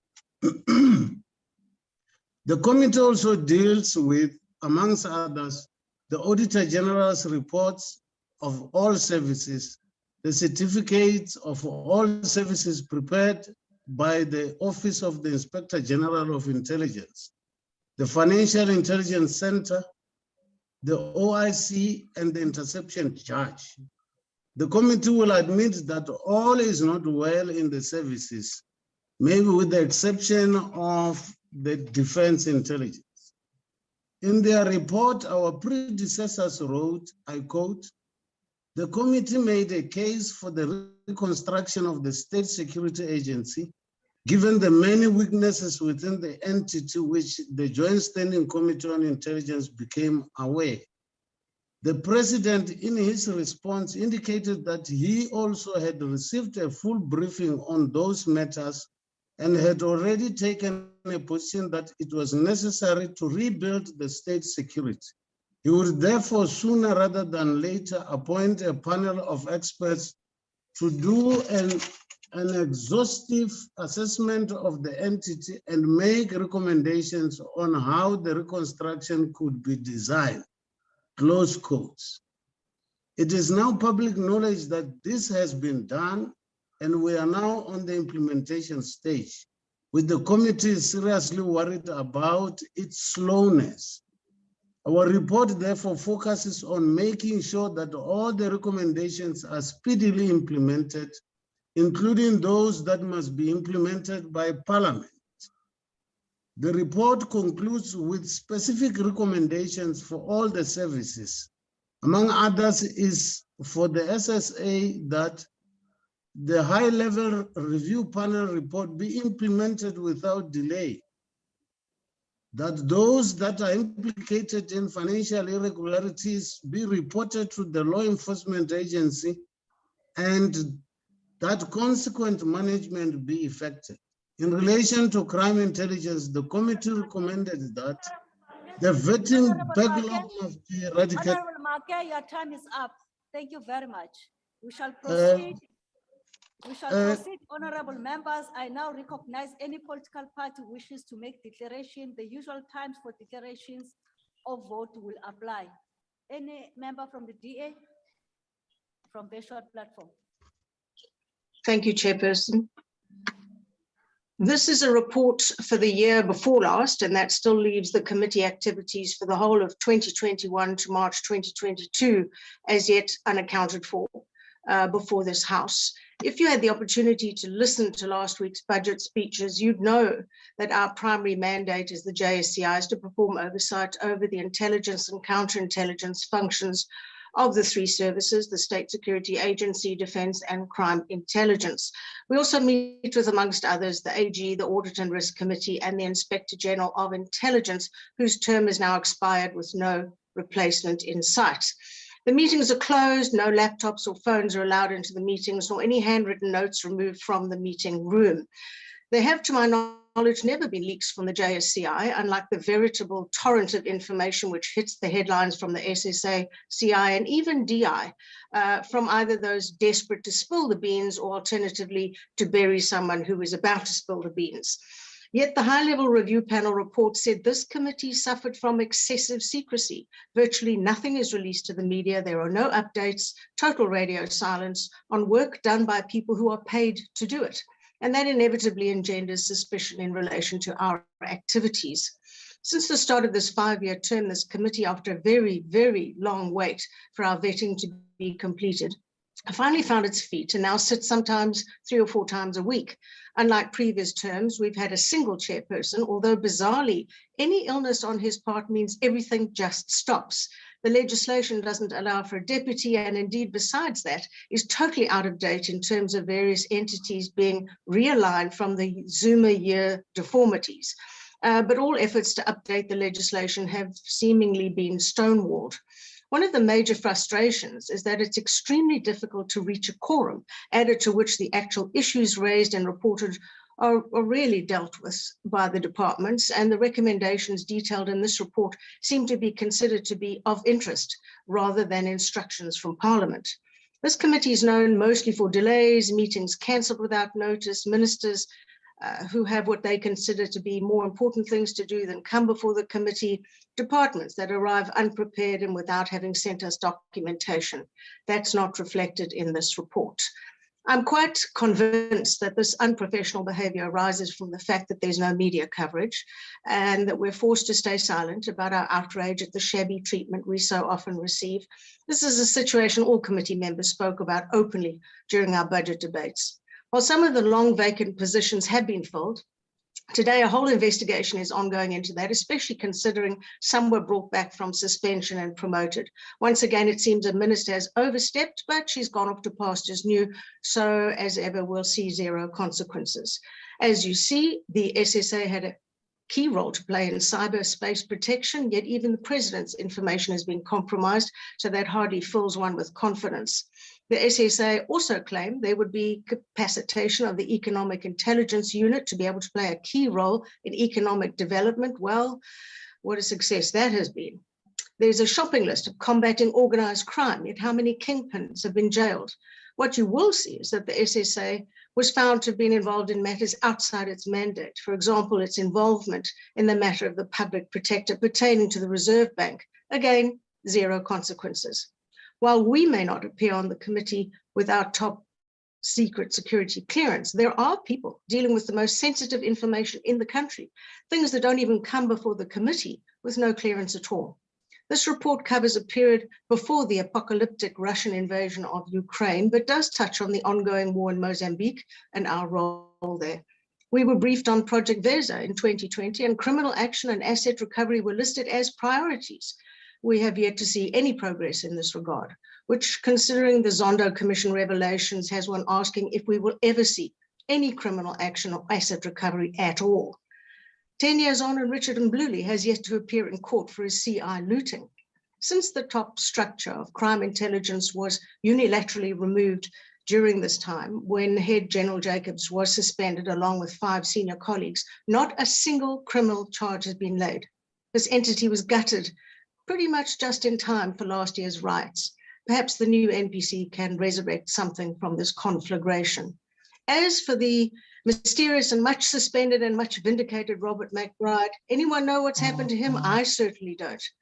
As a surface skimming exercise, this report is what it is. Thank you. Thank you, Honorable Member. Now I recognize member of the EFF. Thank you, Chairperson. The annual report for the year under review shows the general inability of the JCI to develop teeth that truly bite. One must ask 2 pertinent questions. Why would intelligence agencies take the JCI seriously? Precisely because it meets in secret. Many who are engaged in corruption and irregularities within the agencies survive without being exposed in full view of citizens and voters. How much, and that's the second question, has the JCI done to subject information they receive about corruption, crime, and irregularities to criminal investigation? Officials are exposed by the IGI, the AG, and information of criminality and corruption is given to this committee. Yet not a single person has been taken to either the NPA or investigated by this committee. So the annual report is about what has this committee done in its duties of oversight? Has it really developed teeth to the extent that the Constitution requires Parliament to exercise oversight of the executive? The committee during lockdown further was refused basic information trust that must be afforded to anyone who has been given high security clearance and vetting, and also sworn in front of a high court judge. Accordingly, the country must not accept the explanation by the committee in the annual report that they could not do its job because of the lockdown or because of high levels of COVID-19 infections. That we could not meet virtually on a secure line is totally false and a serious reflection of backwardness. That we accepted that explanation to begin with is a serious condemnation, must be condemned by all of us, that a committee engaged in intelligence could not meet virtually. It's serious backward reasoning. However, the report painted a gloomy picture for intelligence agencies, key amongst which are, for an example, in the SSA, our Auditor General, or the Auditor General indicates that no evidence for programs' achievements was submitted, meaning the SSA makes claims about having achieved certain programs without giving any single shred of evidence for their claims. Annual financial statements were not prepared in accordance with the PFMA. No steps were taken to prevent wasteful and fruitless expenditure. They claim that there is consequent management, but they provide no single shred of evidence for any of these claims. Above all, no approved standards to guide collection, storage, and the verification of performance information. The AG also points in relation to crime intelligence, which also received a qualified audit, that its goods and services are understated, compensation of employees is understated, operation leases are overstated by tens of millions of rands. Office of the Inspector Judges, for instance, indicates that the SSA applied for only 61 communication interceptions compared to 622 by crime intelligence. This tells you that SSA is a bunch of incompetent liars who could not even be honest about their interception activities. In this financial year that is under review, without any of these challenges being fixed, the JCI approved APPs and allocated more funds to the SSA and crime intelligence. These intelligence agencies are no more of a cash cow for corruption officials and politicians without the actual job of intelligence being done for the protection of the country in terms of national security or to combat crime with regards to organized gangs. The JCI remains generally toothless. They make no brave moves, and there are no steps to stabilize the services. The report also does not detail how even steps to hold SSA and crime intelligence officials and defense intelligence officials who deliberately misled the committee were trumped by this committee and Honorable the Josie, your time chairperson is stopping any form of investigation. We switch off reject this Honorable Josie report switch because off the his mic, JSCI is please. incompetent. The JSCI is not doing any of its duties. So we must reject this Switch off report the mic. as the EFF. Thank you. Honorable Josie, I'm sure you know what is right. Don't repeat it again in any near future, please. You can't tell me what to Shall repeat and not proceed. repeat. I will recognize repeat it honorable again. member of the IFP. I now recognize the member of the IFP, Honorable Singh. Thank you very much, Honorable Chairperson. Honorable Chairperson, I think if there's any department that has ghost employees, this department would qualify, will be number one there. Because a number of them are paid, but you don't see them, you don't hear them. And they all hide under this guise of, being intelligence officers, and you don't know who they are, and we don't even get appropriate reports from intelligence. And I'm saying this from my own practical experience of people having been paid and doing nothing within the Department of Intelligence. But our intel is not supposed to be that way. Taxpayers' money must be accounted for. Honorable Chairperson, our intelligence services are barely functional in terms of their mandate, which is to provide the government with intelligence on domestic and foreign threats or potential threats to national stability, the constitutional order, and the safety and well-being of our people. In fact, in some instances, it can be said that they actively work against their mandate. And this is because state security has become politicized and weaponized against those who oppose the rule of law and constitutional democracy in this country. Chairperson, we have terror threats looming on our borders. We hear allegations of terrorist organizations in neighboring countries and elsewhere on the continent being funded from within South Africa. These are real threats to the rule of law and constitutional order in this country. And this is one of the key areas of focus where state security should be deploying resources and not in settling political scores. Given the highly sensitive nature of the mandate and information dealt with by the SSA, it is almost impossible for absolute oversight of the intelligence services. I don't serve on this committee because I'm not intelligent enough, I suppose, but from what I hear from those who serve on this committee, they tell us that. This is precisely why it is necessary to have an Inspector General of Intelligence who reports to the JSCI and President as is required in the Constitution and in terms of the Intelligence Services Oversight Act. The JSCI will only be as strong as the Inspector General that reports to it. This position must be filled as a matter of priority. It is further imperative that the office of the IGI be capacitated in terms of both human and financial resources, as well as being independent from the SSA, which currently supplies it with IT equipment. Chairperson, the SAP's crime intelligence is still faced with inadequate budget, which directly translate into operational hindrances. This includes the maintenance of CI capability, that includes the recruitment, infiltration, handling, and support of informants, police agents, co-workers, and contacts. Greater budget must be apportioned. In conclusion, Chairperson, we support the report, its findings, and recommendations. Thank you. Thank you, Honourable Member. Now I recognize member of FF Plus. Thank you, Chairperson. The FF Plus supports the report. No further declaration. Thank you. Thank you very much. We shall proceed. Honourable members, I recognize member of the ACDP. Thank you, House Chair. The ACDP will support this report.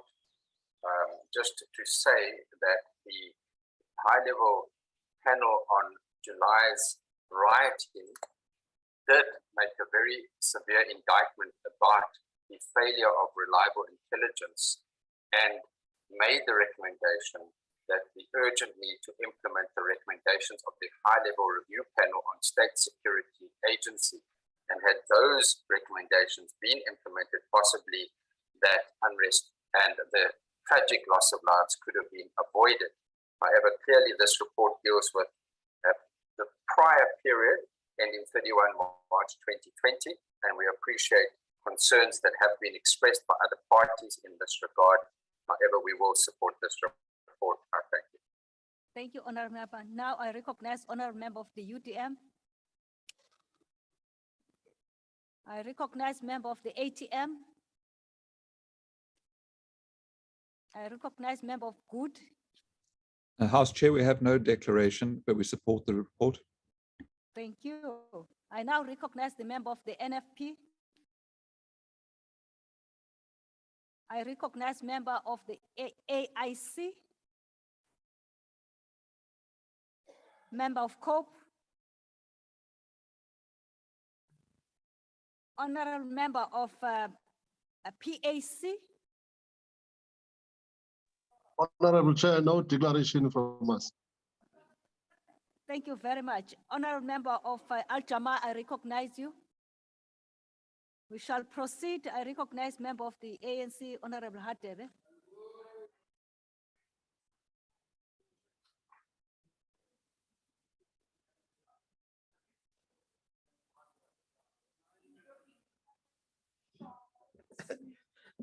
Thank you.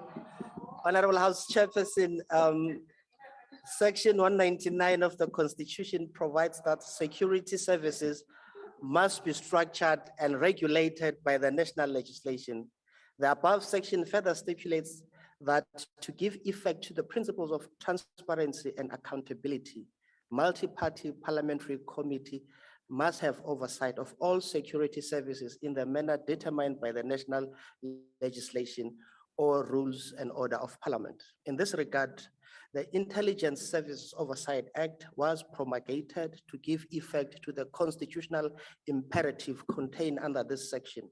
Section 2, subsection 1, therefore creates a joint standing committee on intelligence, whose mandate is to oversee and perform oversight function set out in this act in relation to the intelligence and counterintelligence function of the services, which includes administration, financial management, and expenditure of services.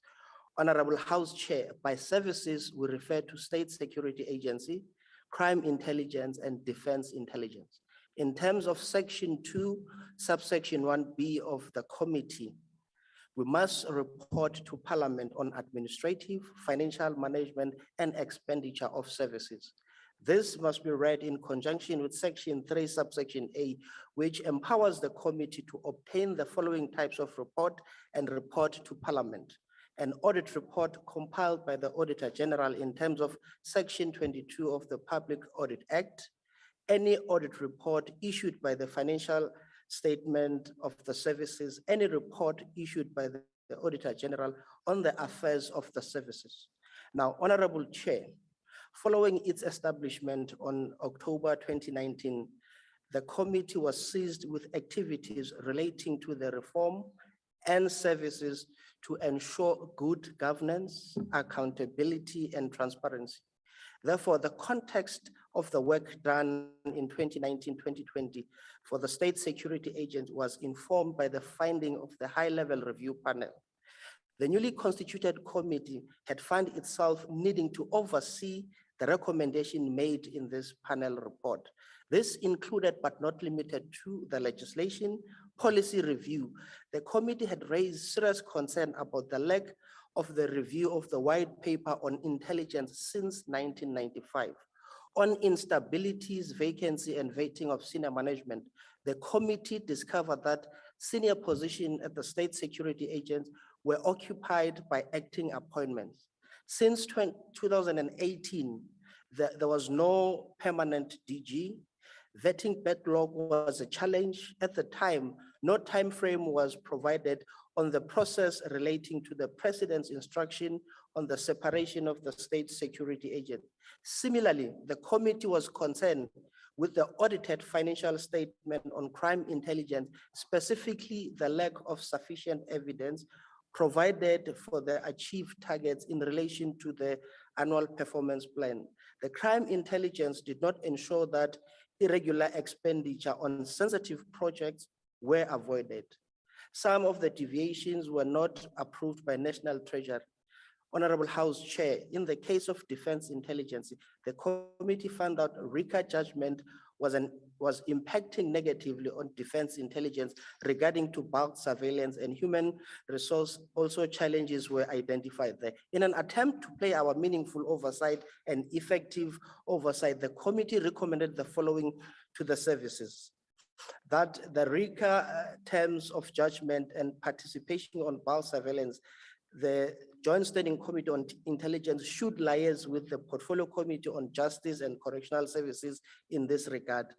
Subsequently, the committee also recommended that, and I want you to listen and listen carefully on this one now, that all implicated officials, when it comes to irregularities, must be reported to law enforcement agencies. Consequence management must be instituted across all three services. The head of services of intelligence must report all failures of intelligence to the Office of the Inspector General on Intelligence. In return, the Inspector General will monitor progress and report to the committee on quarterly basis. Furthermore, we recommended that the high-level review panel recommendation must be implemented without delay. The committee will, in this regard, the committee will be briefed on quarterly basis.